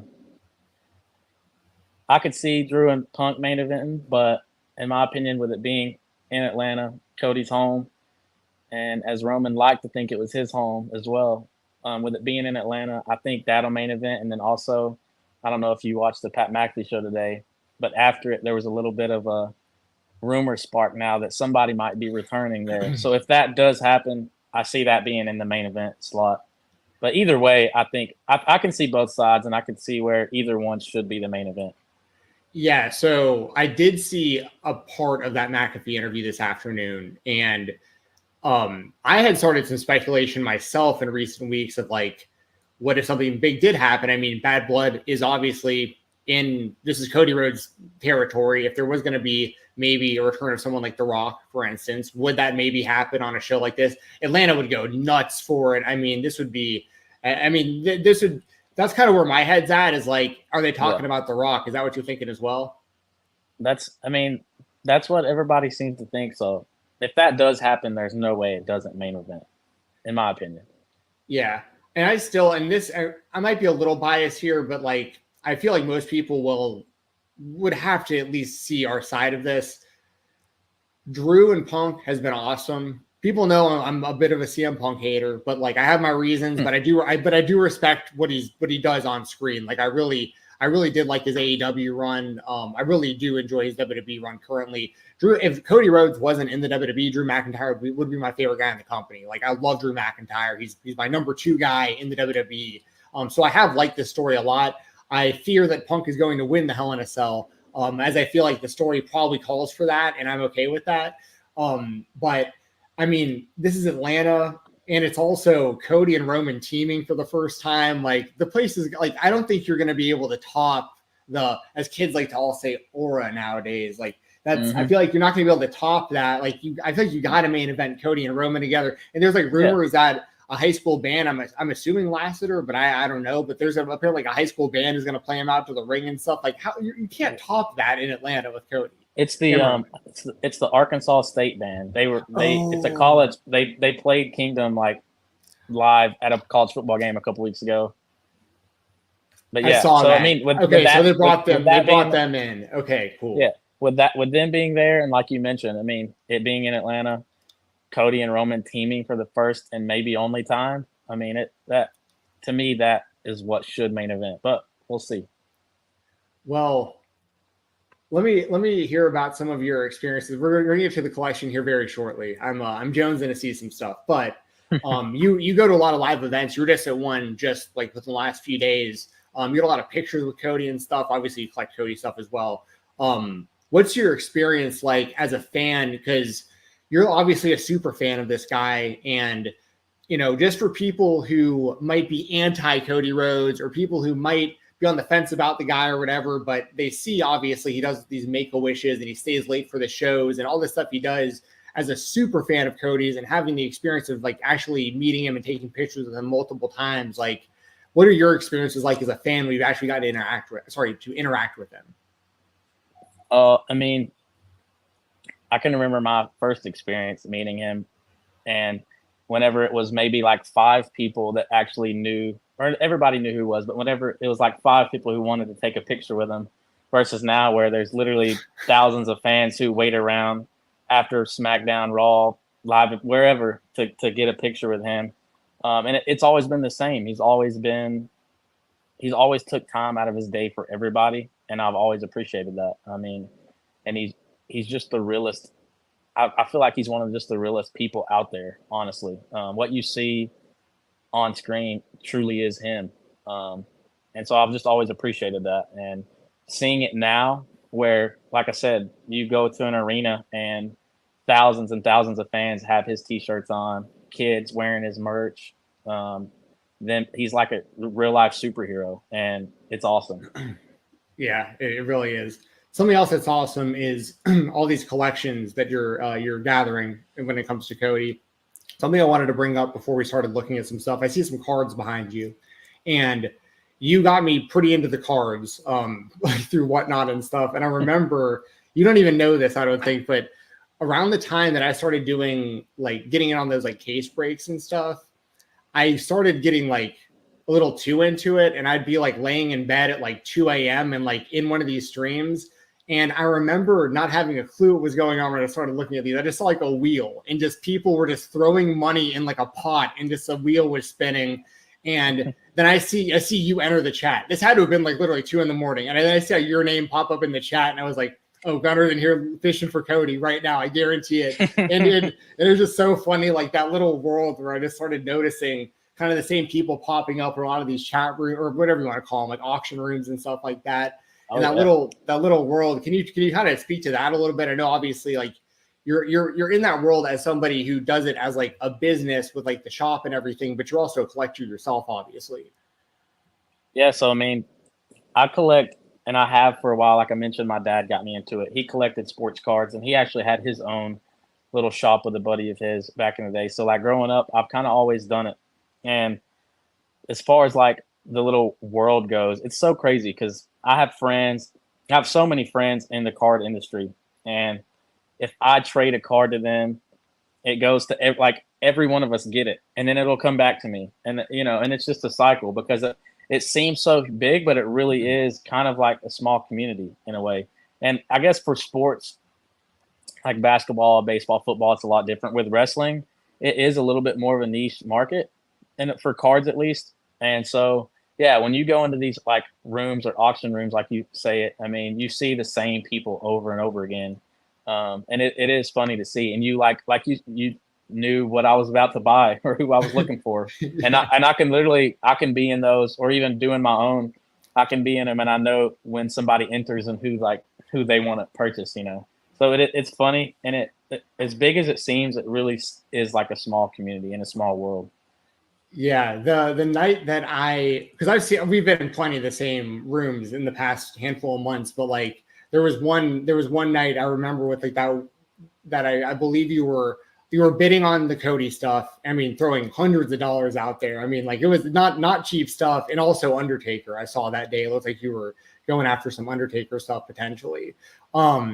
There was one time actually I was in one and I won an auction on a signed Sandman card and didn't know you were in the room, and you were like, Steven. I saw it in the chat. I was like, Gunner's here. That's awesome. Yeah. What's your favorite line of cards right now that you're collecting?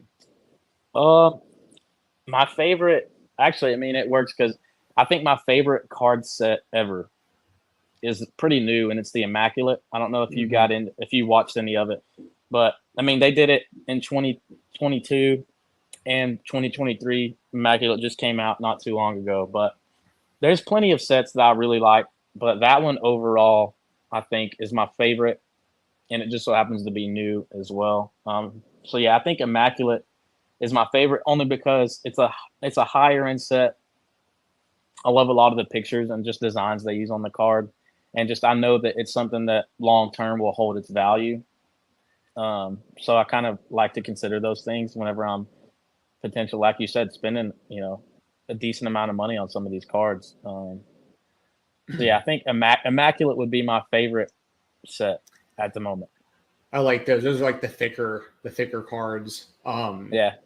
Yeah, I did get into those a bit. It was that and Impeccable at the same time were like similar. Yeah. Impeccable came out like right before it, and it's very similar. I mean, it's a high end set that also has some really nice cards as well. Dude, the gamble, like it gets so. I'm not endorsing this, by the way. I'm not sponsored by Whatnot. Like I want to throw that out there. Like this is my own experience as a collector myself. Like it's like this weird kind of addiction you get, because also on the flip side, some of these cards you like look on eBay and you're like, I can just buy this guy's autograph right now and not even deal with the risk. You know what I mean? Like it might be a little more expensive. But then you're like, man, I don't know. I'll throw a few bucks in here and there and like maybe it'll hit. But then like cases like you're talking about, the Immaculate and Impeccable cases, that's like 8 cards total. So it's like a real gamble. Yeah, it's super hit or miss. Yeah, your chances of getting something in there is small. But what you mentioned, I've kind of flipped a little bit. I still get in a couple breaks with some buddies just to support them. But I have kind of started to turn, like I used to do a lot of breaks because his spots were cheaper. But obviously now with him being so popular and everybody wanting him, his spots are a lot more expensive. So I've tried to like change my focus of just buying the card instead of spending money. And because I've been in a lot of breaks where you spend $100 and you get nothing, and it sucks. So I've turned my focus into buying the card I like and just going after what I truly want, because there's so much out there. You can't collect everything today. You might have been able to do that a decade ago or whatever, but today they make so much that you just kind of have to be more picky, I guess, about what you want. And so I've tried to do that. Yeah. Do you have any of those cards around you that we can show people what we're talking about? Sweet. Yeah. So this is some of my, like we mentioned, Immaculate. Yeah. These are a couple of my better ones. Was that a 1-of-1 signed patch?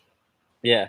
That's so sick. So like for people who don't know, like that card right there, like you might have had to go in this is for instance, I don't know what you paid for this, but like if you were in a break for this, you probably would have paid over $100 for just like the risk of like maybe getting something like this, but something that hits and that's worth well over what that break cost you. I mean, that's almost like a priceless item right there. And actually my buddy one of my friends actually did buy into a break and just bought, the Cody spot and hit it. So wow. And then I'll show a couple other ones from Immaculate. I got this one's pretty cool. I like it. It's got him and Seth. Yeah, that's awesome. Here's just the base card, the 1-of-1. Just a 1-of-1 base card. No big deal. No. Here's one of my favorite ones. It's of him and Randy, the auto. I like that. Very cool. Then, so on those, were those any of the, or were any of these that you're showing that you have breaks where you had Cody and the other person had Randy and you had to like coin toss or something to get the card? I've had that happen. This one in particular was not, but I have had that happen in the past where, you have Cody and I have Randy, and we either have to flip for it or, we decide to sell it and split it, I guess. So there's a strategy to that too. There was a while that I was like buying in on Bischoff because it was like you could potentially get like a Bischoff Nash Hogan triple auto like with that spot. You know what I mean? Yeah. There's like strategy to it also. I got super deep into this for a while. Anyway, please keep going. Yeah, this is I think my favorite one from Immaculate. I think it's just the picture from WrestleMania 39. And just it's the Marks of Greatness like insert set auto 1 of 1. Same thing. One of my friends hit it in a break and messaged me and was like, "Hey, this has to go to you." Yeah. So we worked a trade out on that one.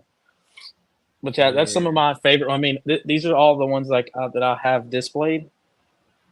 If there's any that you want me to like stop and show or whatever, tell me. But I'll just kind of go down. Man, that's these are just some of my favorite, ones that I have that I've either hit in breaks or purchased or whatever. This one was I'm pretty positive that Cody and Dusty Duel is the first Cody card that I ever bought or owned. Wow.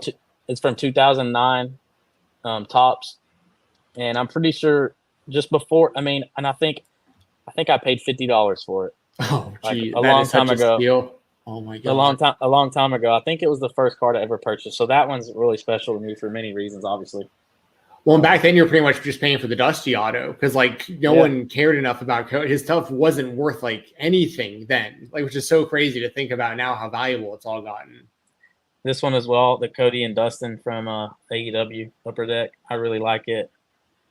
It's awesome.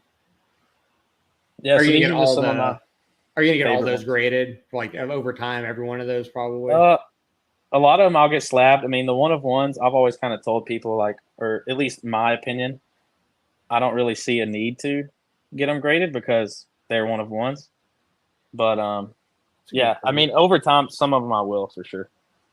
I've never thought about that before. I really like this one too. It's from Impeccable.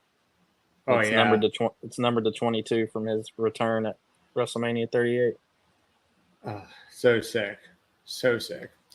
I just got these back from being graded. It's from the Color new Prism. Blast? The Color Blast and then the Gold. Both of them got 10s, so I was pretty stoked about that. I slowed down right around the time of the line of the one you just showed, the gold one where he's wearing the mask, like the helmet. Yeah. I need to get some of those cards. Like I got out of it for a second. I gave up for a minute and just like wrote down like a list of like all the autos I wanted and just like bought them in bulk from like someone else I knew who had stuff. So like I was like, okay, cool. I'm gonna cool off on the cards for a second, kind of like what it sounded like you were doing. If you need some of those, just let me know. I mean, I got not the gold one because that one's numbered to 10, but I don't have a bunch of those, but I've got like a ton of like the silver and red, some of the numbered ones. So I'll send some of those to you. Oh, I appreciate that. I mean, you don't feel obligated to send me anything like expensive, obviously, but yeah, if you, I mean, anything was appreciated. Yeah, I've got some coming back from PSA as well. So when I get those back, I'll send you a couple of them.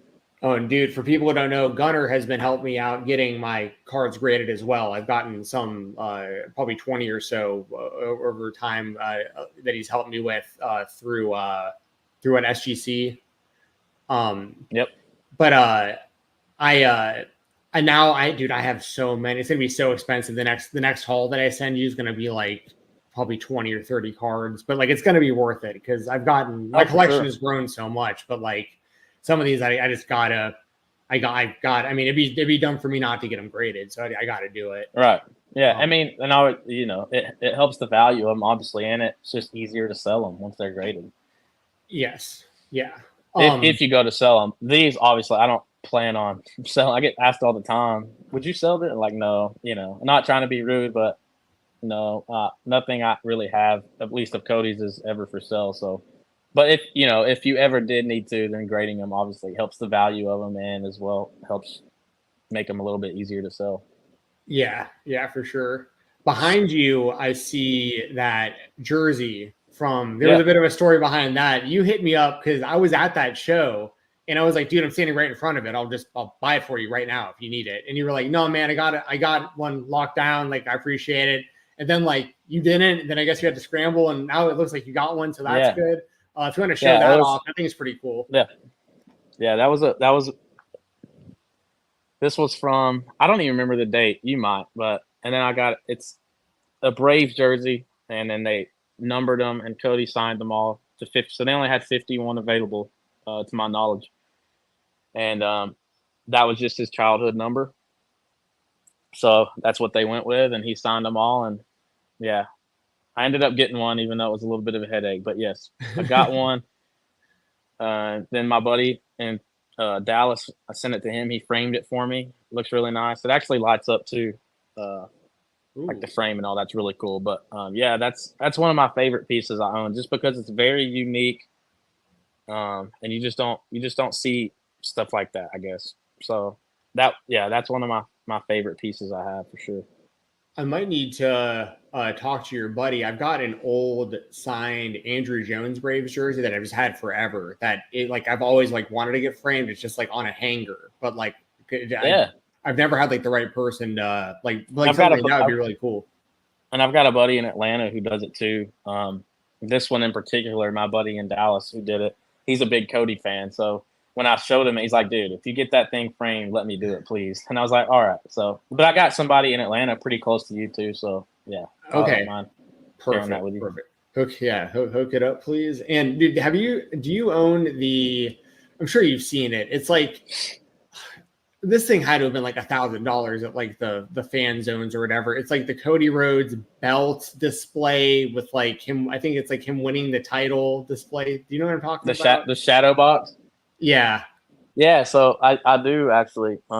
This was I bought it at SummerSlam, and I'll show it to you in just a second. But I bought it at SummerSlam in Cleveland, and driving up, I was getting so many messages look at what they got, blah blah blah, and then I'm like, holy crap, that's awesome. So I was like, okay, when I get there, I'll get it. And then I'm getting messages they only made one, and I'm like, well, that sucks. But whoever gets it, good for them. But I ended up getting there, and it's still there, and long story short, I got it. They made plenty of them. I think they're on WWE Shop now, but they wouldn't let you take it home with you because they only brought one to Cleveland with them. So they just basically let me pay for it and shipped it to me. But yes, let me show you that. It's also one of my favorite. I will say what wasn't my favorite was hanging it because it is very large and very heavy, and so hanging this thing was a nightmare. No pun intended. Did you hang that? You didn't hang that yourself, did you? No, I had to. I was totally going to, and very quickly I found out I wasn't. So I called a buddy over that lives close, and he did it for. He helped me. It took us about. This is going to sound terrible. You're going to be like, you just don't know what you're doing, but it literally took about 2 hours probably to hang that thing. Just because I believe that's about how long it took me to mount my TV. I didn't think it was going to be that bad, but it needed to be done very specifically.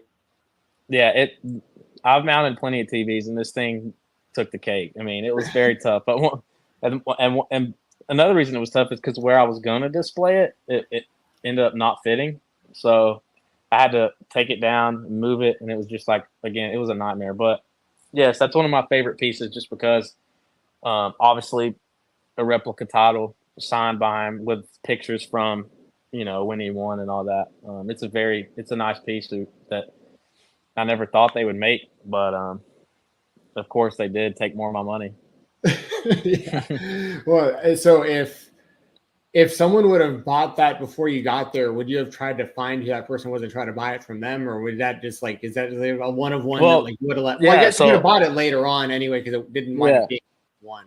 Well, I mean, probably not. If somebody would have bought before I got there, I mean, I probably wouldn't have, just because. I mean, if they were going to spend it, they were pretty expensive. I don't remember how much, but I know they were over $1,000. If somebody definitely would have bought it, because somebody hit me up, someone else saw it and asked me if I was interested, and I was like, "Yeah, the thing's sick, but there's no way I can't spend $1,000 on that." And I was like, "I'm sure Gunnar will." And there it is. They are on WWE Shop now though, and I guess I've saw some of my other friends getting them in. So I don't know. I would have probably just waited and hoped that they made more. But like I said, they only took one. That's why they were telling people. Some people probably just got it confused.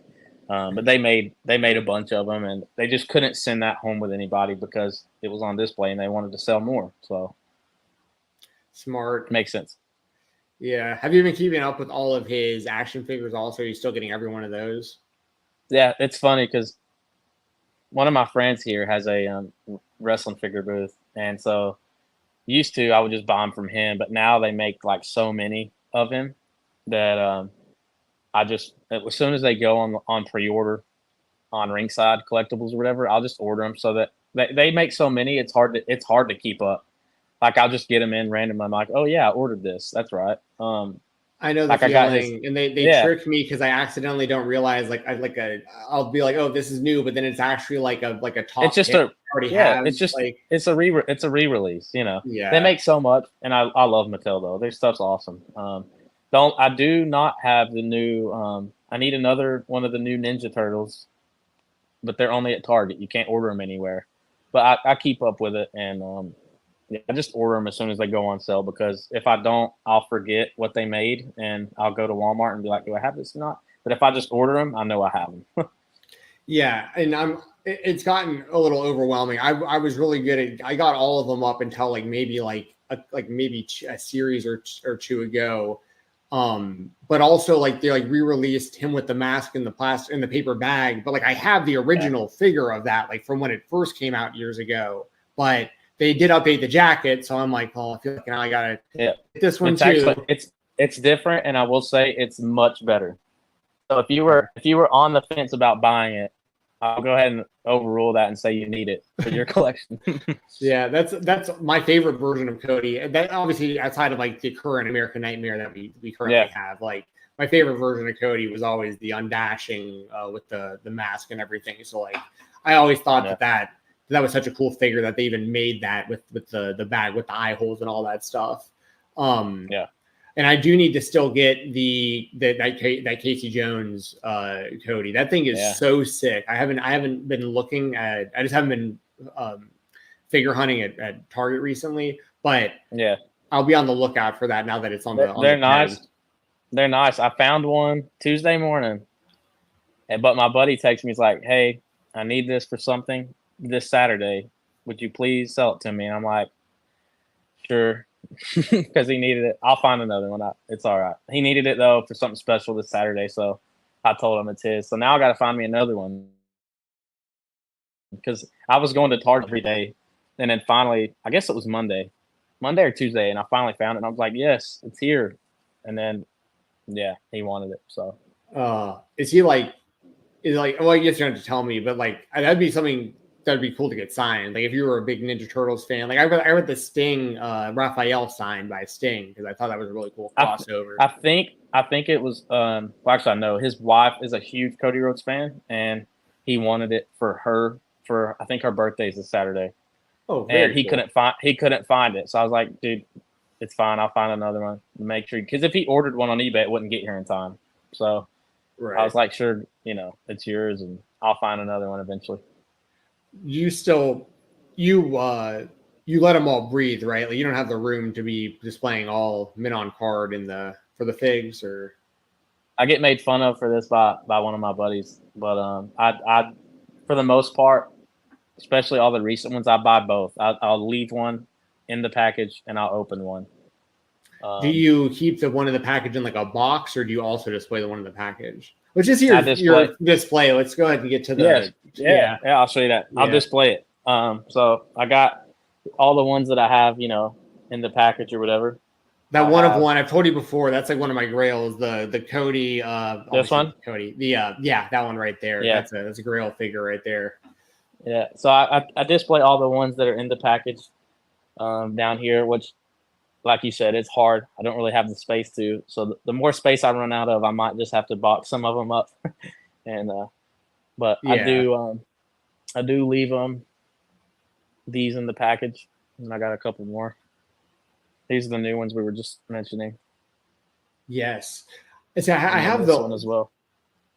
Oh, very cool. I don't have that one yet either. I need to get that. I have the ultimate to the. Yes, I do. Yeah, I have that one. Not in the package though. That one has been long busted open. I need that 2 set. I never got that, the Dusty and Cody. I regret not getting that. I had the opportunity many times. Here's the loose ones. Pretty much every figure of his that's ever been made, and then also some customs. I think I mentioned on the last podcast I did with you, but my dad made a bunch of back whenever he went to the Indies and New Japan and all that, and he didn't have figures coming out. My dad made my dad made a lot of customs for me. So like, this is his Wrestle Kingdom like 12 gear with Brandy. Oh yeah, that's awesome. So like my dad would make a lot of those for me, and then like this from his early indie days. Well, that's super cool Like with the Bullet Club shirt, his American Nightmare Bullet Club shirt. The all-in gear, just stuff that didn't have figures of. My dad was really good at it, so he would make the customs for me just so that I had the gear. And so yeah. Well, and a lot of these I've literally had since like my childhood, where I still played with toys, you know, whenever we're all younger. Sure. So it's pretty cool that, you know, he's got so many now. But it is hard, like we mentioned, it's very hard to keep up with. It's almost impossible unless, like I said, you just order them as soon as they come out. But I've had packages come in from Ringside where I already have it, and then 2 weeks later I get another one, and it's the same, like literally the same thing. And I'm like, whoa, I must have just hit add to cart one too many times. Well, see, the problem is, you probably do this also, because I don't know if you use like the free shipping code or if you use like someone's like discount code, but I like to use the free shipping one because it generally shows up quicker. And like if you spend $60, like you know, that's how it works. So I'm just always depends on how much.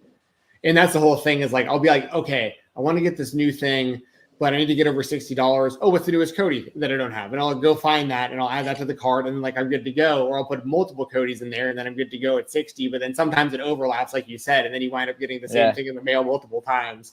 But yeah. I did that. I do that all the time. Like if I ever have extra Codys, I'll just like, there's a kid in my neighborhood that loves Cody, so I gave him one. And if I get extra ones, I'll just like give them out to buddies who need them, or like a kid. One of my best friend's kids just started watching wrestling. He's a huge Cody and Jey Uso fan, so I made sure I got him a Cody and Jey Uso so that he can play with and all that. So I do it all the time, but I guess it's for good reason, because kids get enjoyment out of them. So yeah, that's very cool. That's very cool. I saw you have the belt collection underneath those figures also. I know you've also told me, as you show this off, you've told me before about buying belts like in advance and then Cody not actually winning. Yeah, so that happened at WrestleMania 39 a couple months before him and Roman faced off. I bought because that was when Roman still carried the two belts. Yeah. And so I bought the black and then the blue Universal title, just knowing that Cody was going to win. Like I knew it, and he didn't. And so he never held those titles. And then like literally like 3 weeks later on SmackDown, Heyman has a new title. I'm like, so those are just retired. So those are never going to happen. So I just sold them or something, because I don't collect them unless he won them. And so I did it again this year before WrestleMania. And if the same thing happened again, I was going to determine that it was my fault that I cursed him. But I bought the new Undisputed title like a couple weeks or a month before WrestleMania this year, just again knowing that he was going to win. But luckily this time it did happen. So we're good this time. Oh man. There's been a lot of teases by Cody about him reintroducing the Winged Eagle, or like trying to get some sort of version of that back. Do you hope to see that, and will you immediately purchase that as well? Yeah, I obviously want to see it, because that was like my dad when he grew up, like that's his favorite title. So I want to see that. I want to see Cody carry. That's been a huge debate between me and a few buddies. Is like, if say it's a one night thing where like Cody comes out with it for one night, do I have to buy it? And they're all like, yeah, you got to buy it. Blah, blah, blah. You do. So yes, it'll be an instant purchase. And I do really, really hope that happens, whether it's for one night or one show, or if it's a, every week thing, that would be cool too. But yeah, but I love the current one, man. Like, just obviously it's great branding for WWE. It's a huge logo of theirs. So everywhere it goes, like, you know what it is, but I love it too. So either way, I'm happy.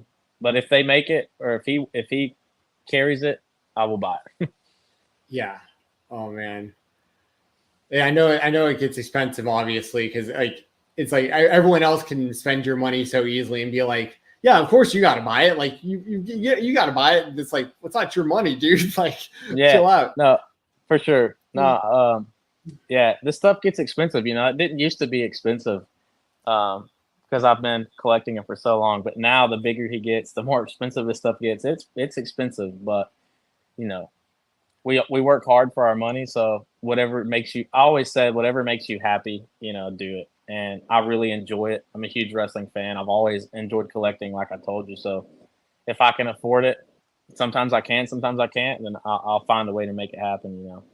Yeah, and I mean, you know, you're not doing this to resell anyways, but I mean, there's also the peace of mind in what you're doing, especially with Cody specifically, because of, I mean, his value has increased significantly. So not just like, is his stuff more expensive for you to purchase, but like everything you own has gained significant value. So like, it's not like you're burning your money, you know?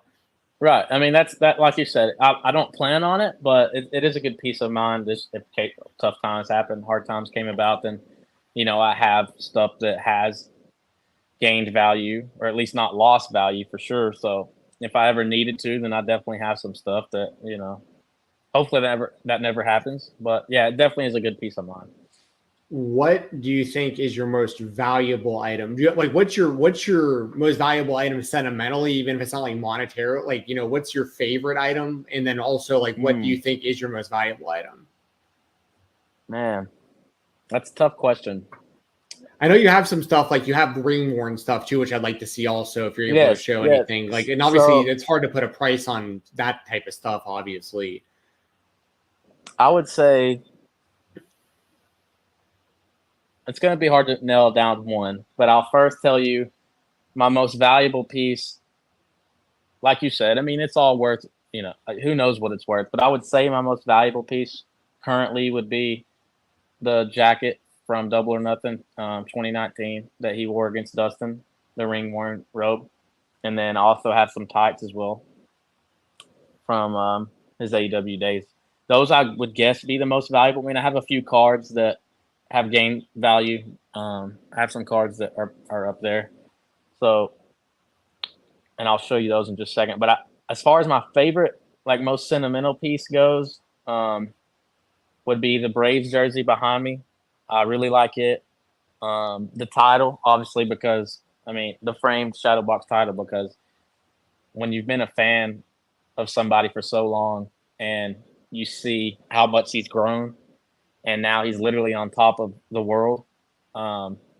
Even though it's just a replica, like it means a lot to me just because of how far he's came. And then just like one of my first ever action figures of him. I mean, it might be worth $5, but you know, like the Jax days, you know, one of those obviously are very sentimental to me. So it's hard to nail down one, but I'll show you the so these my buddy got me. He worked for AEW for a while. And Cody signed them. Cody gave them to him to give me, and Cody signed them. These he wore at Arthur Ashe against, I believe, Malachi Black. So I have those, and then this is from Double or Nothing. Of course, I got the new Cody chain. That, by the way, if I don't see you wearing one of these Saturday, I'm gonna be a little disappointed. Dude, I do not have one of those. I need to get one of those. I'm sure they'll be there. So those two, I would say, I guess, would be the most valuable. But I mean, I really like this too. This one's sentimental. I'll tell you the story behind this real quick. So these were at the WrestleMania 40 Superstore, and they made these pins number 200, if you can see. And he signed them all and everything. And there was literally a line of people waiting for on Friday and on Saturday, because they were supposed to go on sale, I believe, on Friday, but then they didn't until Saturday. And they were like, they'll be here at 3:30. So we have a line of people waiting until 3:30. 3:30 comes, they're not there. And so I think we wait another hour, and finally the people show up and have them. And then I'm like the second or third person. No, I'm the first person in line.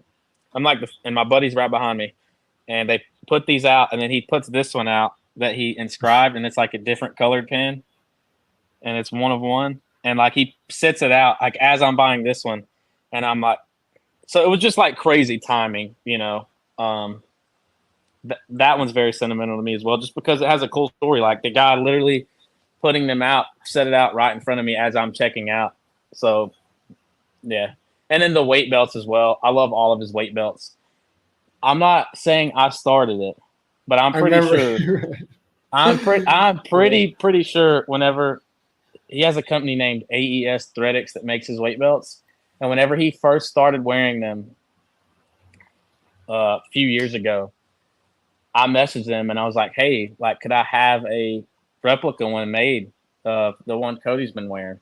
And they're like, "No, we can't do that. Blah blah blah without his permission. You know, it's his design, this and that." I can't remember exactly what they said because it has been a while. And then like 2 weeks later, they messaged me back and they were like, "Hey, you know, we asked them, it's cool if we make you this one, blah, blah, blah." So I bought it. Like probably 6 months later, I see an ad that they're like selling them now. And I'm like, that's awesome, you know? And now you see like they've got so many different colorways and like they have event exclusive ones. I'm sure you've seen the ones for Bad Blood this weekend, but like, I'll show some of these as well.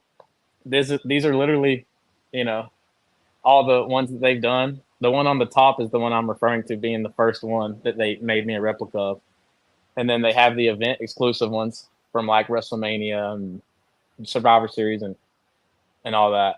So I'm pretty positive. I'm not saying I was or wasn't, but I might have been the first person that started them selling those. I'm sure they would have eventually anyways, but at least then I know I was the first person that asked.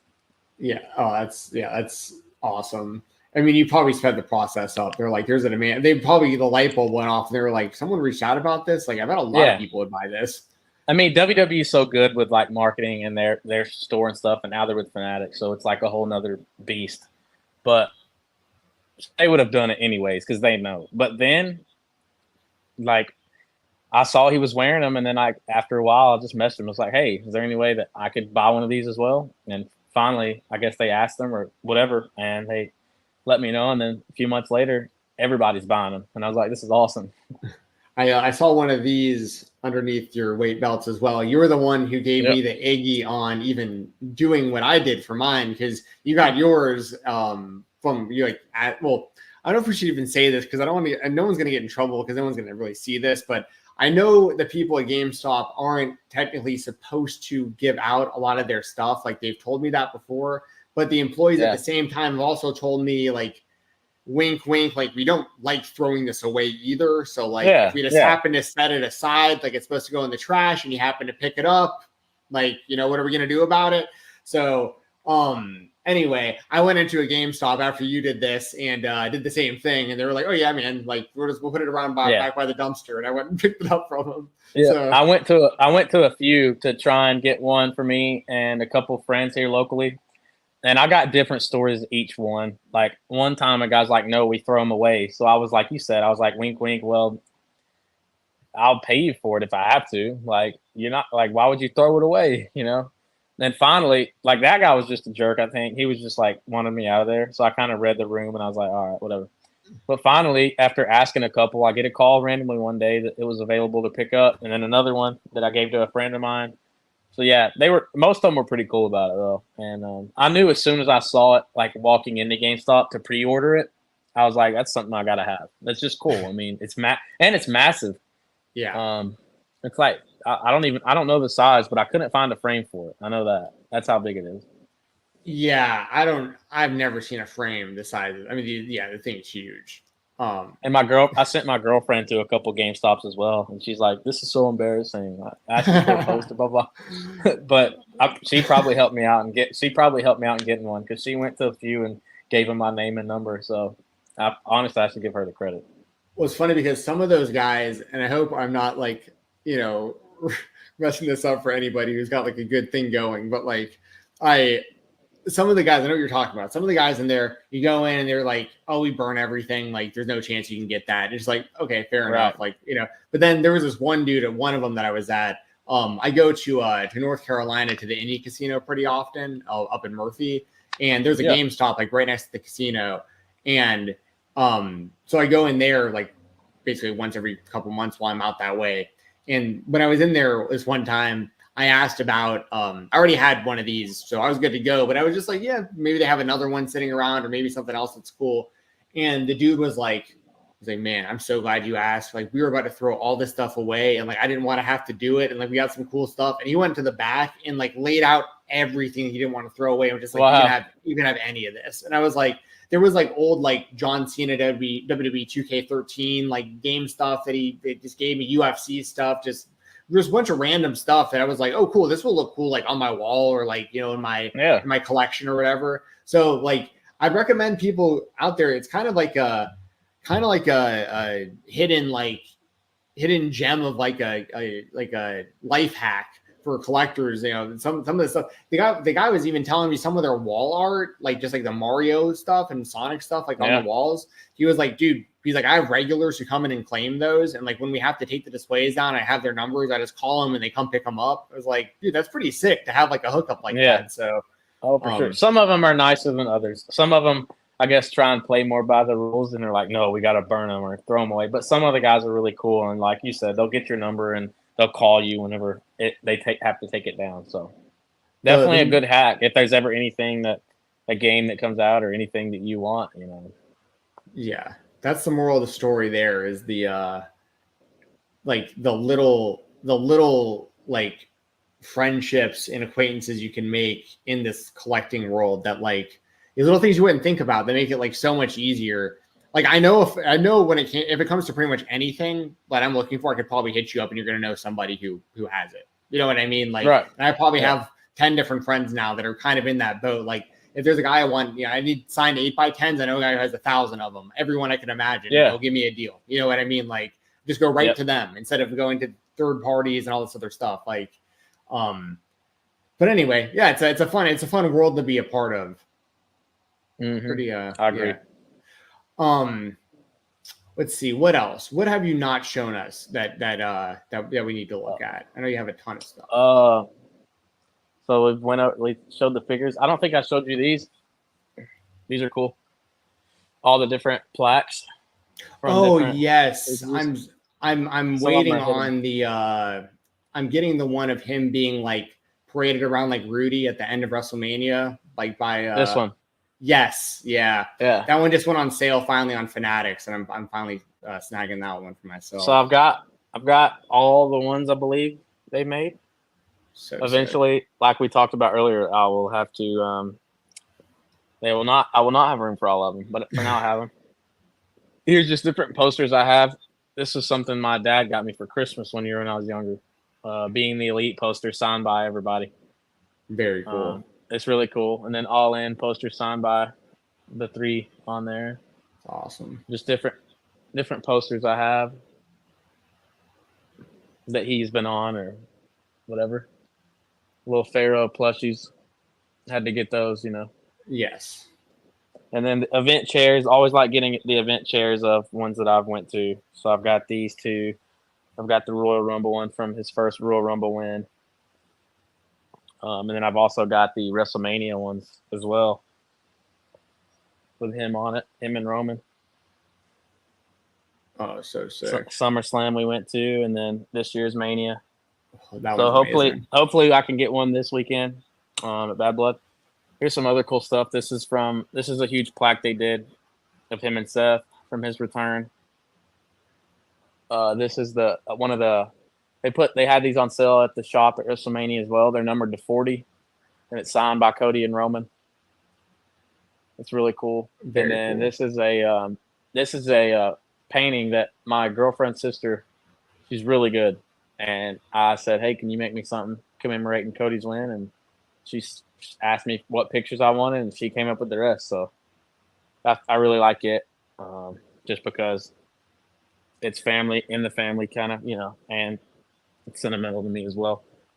That's super sick. I've been thinking about if I got to find the right person to make it, and maybe I don't know how interested they would be, or you know, I'm sure you know plenty of artists and stuff, but like I thought it'd be cool to have like a almost like a comic book art style piece that's like.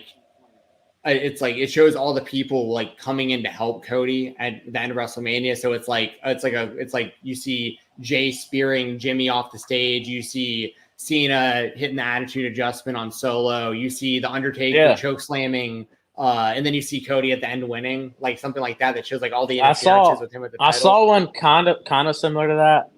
It was like the Avengers, like the portal opening, it didn't have those moments. So I really like where you're going with that. And yeah, I can totally ask her if it's something she could do.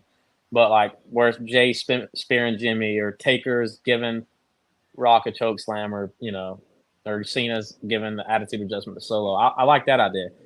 But I saw one of like the portals opening with Jay and Taker and Cena, and it was really cool. I was like, that's clever. It is, yeah. I've been thinking about also like just the still frame of like when the Undertaker's behind the Rock, and like you see it in the Rock's eyes, like that he knows he's behind him, and the Undertaker's face where he's just like staring him down, like waiting for him to turn around. Like, that was insane. I don't ever think an event that I go to wrestling wise could ever be topped from that. I mean, that event, both nights really, but just that match in particular, and obviously seeing Cena and Taker and so many of these guys that I grew up watching coming back to help my all-time favorite. It was awesome, man. And the crowd just going crazy for it all. It was awesome. I've watched probably, you may have as well, but I've watched probably like 20 different like POVs of like people recording from like different seats in the stadium of like the last 10 minutes. And yeah, man, I love the one of the guy. I guess he was like front row or very close, and he has Taker just going like 100 miles an hour. It seemed like running out, because like me being in like whatever cheap seats I was in, like I didn't see it. So like him seeing it all happen, and Taker I remember seeing Taker in his suite actually earlier in the night. And so that kind of threw me off. I was like, well, he's not going to be in that match or whatever. But I just, like you said, seeing different people's point of views on like from where they were sitting and everything, how it went down is pretty awesome to see. And I still wish we would have got Stone Cold, but at the end of the day, I can't complain. That's a whole other topic in itself. That boosted the Undertaker into like one of my all-time favorites, though. Like, for sure. So like, I appreciated that. I've never been a huge Taker fan. I mean, I've appreciated everything he did, but he was never one of my favorites until then. I was like, well, yeah. And one of my friends I went to WrestleMania with is like, that's his all-time favorite is Undertaker. Like, he's got the tattoo and everything. And after WrestleMania, it was funny because he obviously leans over to me. He's like, well, Cody couldn't have done it without Undertaker. Just joking. And I was like, you're right. Hey, he came in and helped out. So yeah, I'm with you. It made Undertaker one of my favorites. And for what it's worth, I do think the glass is going to shatter this year. I think it'll be The Rock and Cody, and then like it'll come down to the same type of thing. And this year it's in Vegas, and like Austin is local, and like I think it would make sense for that to happen this year potentially. I really hope so. Even if it's not in Cody's match, which would be awesome, but I want to see Stone Cold again. I saw him at WrestleMania 38 when I was there for Cody's return, and I don't think I've ever heard a crowd roar like they did whenever he came out at WrestleMania 38. So I got to witness that again. Yeah, absolutely. I'm hoping that they get Dustin in there soon too. I mean, Bloodline versus that would be Bloodline. Awesome, man. That would be great. I mean, Dustin coming back and doing something with Cody and then going into the Hall of Fame that he deserves. That would be great. Hopefully that does happen. Yes. As we wrap up, I know you just mentioned that that you had a great experience, and like it probably won't be topped as far as like WrestleMania 40, but like I can confidently say my favorite match of all time is the main event of WrestleMania 40. Like that's my favorite match ever. Like, I mean, that's the culmination of me watching wrestling for over 30 years. It's my favorite guy finally winning the championship. All these guys like passed the torch to him collectively, like the legends that like used to be the face of the company, now like handing it to him. Like was that your favorite match of all time? Like, and did it live up to like everything that you could have like? I feel like it did, and I had huge expectations. Yes. I mean, it has to be because of the moment, and it was a phenomenal match in itself. Not even obviously the moment we're going to talk about forever, but the match in itself was great. Then you got all these legends coming out, and it was awesome. Going into it though, like I was there at WrestleMania 39 as well when he lost, so. That could have been one of my favorite matches as well until he lost. But even that match too, looking back, like I am kind of somewhat glad it happened in a way because it made everybody want it so much more. come WrestleMania 40.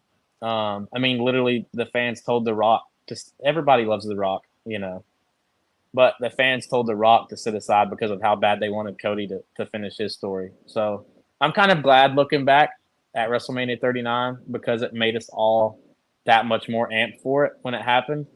But yeah, I would say that's my favorite match and moment ever. And like you said, it probably won't be topped. Yeah, it's gonna be tough. I mean, but I mean, he's had so many good matches now where I kind of have to like rank them in different categories, you know, just different parts of his career, I guess, because they all are good for different reasons, you know. Yeah, I'm with you. But I mean, yeah, that's the big one winning. Yeah, that's the one that I don't know for sure. I mean, he keeps upping everything that anybody has ever told him he can't do. But that one right there, that match and moment, it's going to be hard to top it. I hope he does, whatever it can be. That one's going to be tough to top. If he does if it is him and Rock in Vegas at WrestleMania, that could be awesome too. Because we got to have that match. Yeah, they left that like that, for sure. That's happening. It's just a matter of like how we're going to be in a potential situation like we had last year with Roman being so over as a babyface. The Rock is obviously going to want to wrestle him also, but like you can wrestle both guys. Just a matter of like timing it out to, you know, having the two matches when it's right for both guys. And I'm just hoping that Cody doesn't get boxed out of WrestleMania this year because Roman and Rock might wind up happening this year. But at the same time, I think it's a good sign for us as Cody fans. Like on McAfee today, I caught it. It was really subtle, but I caught him basically mentioning like he's on his road to like trying to main event WrestleMania 41. And it's like, it's in their mind of like building to WrestleMania for him already, you know? So like, yeah, I mean, yeah. As we saw last year, anything can happen because there was, I mean, he was supposed to be in it and then he wasn't. And then like, obviously the fans changed that direction again. I don't think there's any way where they try and box him out again. They tried it last year and it didn't go well for them, which I guess looking back, they probably like how it turned out because you got all the fans so excited and everybody was talking about it. And then you got this great, phenomenal story that we hope we see pay off with Cody and The Rock too from it. But I don't see them trying to box him out again because if they try it again, it's not, I mean, the fans aren't going to accept that. But like you said, I mean, Roman's so over as well now. I could see them maybe doing a triple threat even where you have all three of them. That way the fans are happy no matter what, you know. That's a scenario I hadn't really considered, but a scenario that I think is possible. And the thing about it too is I love, you know, even at WrestleMania 40 at night one where you had Seth, Cody, Roman, Rock in the main event, nobody felt out of place in my opinion. You know, you're talking about The Rock and you're talking about Roman Reigns, two of the biggest stars ever, but Cody has entered that category and is, you know, carving his own path now. And when he's in the ring with those two, he's also the star. You know what I mean? It's not like he's being overshadowed by those two. He has his own name, you know, to live up to now. So I like that as well. I think they could totally do a triple threat and, you know, fans would be happy with it. So we'll see how they go. Another thing that I wanted like a painting of or some sort of art of is the moment of the Cody hitting the rock bottom on the Rock through the announce table. Like that's another image that's like just going to be in my brain as a wrestling fan forever. I'm praying that Mattel makes some kind of 2-pack or something, you know, from that night to commemorate it. And yeah, I'm sure Mattel has a lot in the works though of Cody. I mean, I don't know. I would guess that they've made at least 20 something figures of him in the last couple of years. So I don't see why it would slow down. I mean, he's the number one selling. Did you see where he entered the top 5 for anything with Fanatics for any sport? Amazing. I mean, all sports, everything. Yeah. If you put his name on it, he's going to sell. So I imagine that they and Fanatics probably have some really cool stuff in the works that nobody's seen yet. For this weekend at Bad Blood, you mentioned the weight belts. Do you know of anything else that I should be looking out for merch-wise? I saw him post today. He posted a new Pharaoh that has like the mask that Cody wore at WrestleMania 40, like with the the mask that he wore. I saw some pins, some limited edition pins that I guess you can maybe only get there at the Bad Blood or maybe at the Superstore. And then the Atlanta Nightmare shirt says Atlanta Nightmare, and then it says Rhodes Country at the bottom. Nice. Maybe some other stuff, but that's the only thing that I've seen. And then the weight belts, like you mentioned. Okay. I'm just hoping they're not all out by the time I get there Saturday. Yeah, it'll be interesting. It's an early the show. store opens like tomorrow, I think. I think the store opens tomorrow. So, yeah, it's going to be interesting to see, though. Yes. Well, we usually ask everybody what's the coolest thing in your room, but like we kind of went over most of that. The last thing we'll have to do another one though, because I know I've showed it to you, but I'll have something else pretty cool coming. So when we have that, that's going to be. We can probably do a whole show just about that. Hopefully, that's not going to be topped. So yeah, I won't. I don't even want to like accidentally. Yeah, it's super sick. But I would love to have you back on to talk about that when you can show that. For sure. Are you last thing I'll give a shout out to Tiffany. Are you wearing your Nightmare Family Rhodes and Riot bracelet? Oh yeah, there you go. I have to have that on. I thought I saw that. I thought I saw a glimpse of it a second ago when you were moving around, and that's super cool. Another cool thing about just like Cody Rhodes fans, like we got people out there like Tiffany who are just like, hey, I'm making a ton of these, and if you just send me your email, like I'll send them to you until we run out of them. It's like for free, for real, really? Yeah. Like it's dope. Like so, I feel like I gotta get her something like that. I've never met her in person, but I imagine she'll probably be there this weekend. If you see this, Tiffany, or you are around, it'd be cool to meet you. And I feel like I owe her, and I know she doesn't feel like she's owed anything, but I want to get her something in return for sending this. I feel like this helped will Cody to the championship, Yeah, she's awesome, man. She really is. She's the sweetest person. So yeah, I don't know if she's going or not, but we'll see. Yeah. Well, anyone you want to give a shout out to or anything that you want to plug before we get on out of here, Gunnar? Oh man, this show. I mean, can I plug the show that I'm on? Yeah. The Spotlight with Stephen and Jeremy. I mean, you guys are awesome. Thank y'all for letting me be on here. I love talking with you. I haven't got Jeremy yet because he's ducking me. So if he watches this back, hopefully next time he's on here with me so that he can give us both crap about Cody and all that. But yeah, outside of that, no man. I hope to see you this weekend at Bad Blood. Oh yeah, I hope to see you. Be a blast. I just got a message from Jeremy. But yes, I will let him know, and he will be watching this because he'll run the interview while I'm working. So like when everyone sees this recording right now that you're watching, I will be working from home as y'all watch this, but Jeremy will be airing this rather. That sounds super confusing. Anyway, Gunnar, I appreciate you, man. As a Cody Rhodes fan, I appreciate your collection, appreciate you as a friend, and it's cool. I definitely want to get together on Saturday. I don't know when I'm going to get down there either. I just know it's an early show, way earlier than normal, which I appreciate as a UFC fan because I want to come home and watch the UFC pay-per-view afterwards, which is great. For real. But yeah, I'd imagine I'll probably get there around and this for anybody who's going to be around, that if you're there, like hit me up on X or whatever. Like I'd love to meet people at the show. I'll probably get there around I guess 5 or so. I think it's 6 p.m. bell time, so probably around 5 or so to State Farm. So yeah, thank you once again, Gunnar, for joining the show, and we will be right back here on the Spotlight. Big thanks to Gunnar for joining Jensen for that interview. Hope they have a good time this weekend at Bad Blood. I hope Cody wins for their sake, as much as it would pop me if they lose. And I do think it is a better story if they lose. I don't want Jensen to be disappointed. the rest of the fans I don't care about. Guys, we appreciate everybody tuning in today. Thanks to Wrestle Rumble for sponsoring today's show. And we'll be back next week. We'll be back next week talking all the things going on in WWE, coming out of Bad Blood, all the things going on in AEW, heading into Wrestle Dream, and everything else in the world of professional wrestling. If you haven't already, leave us a thumbs up on the video. Subscribe to the channel. You can check us out on iTunes, wherever you listen to podcasts.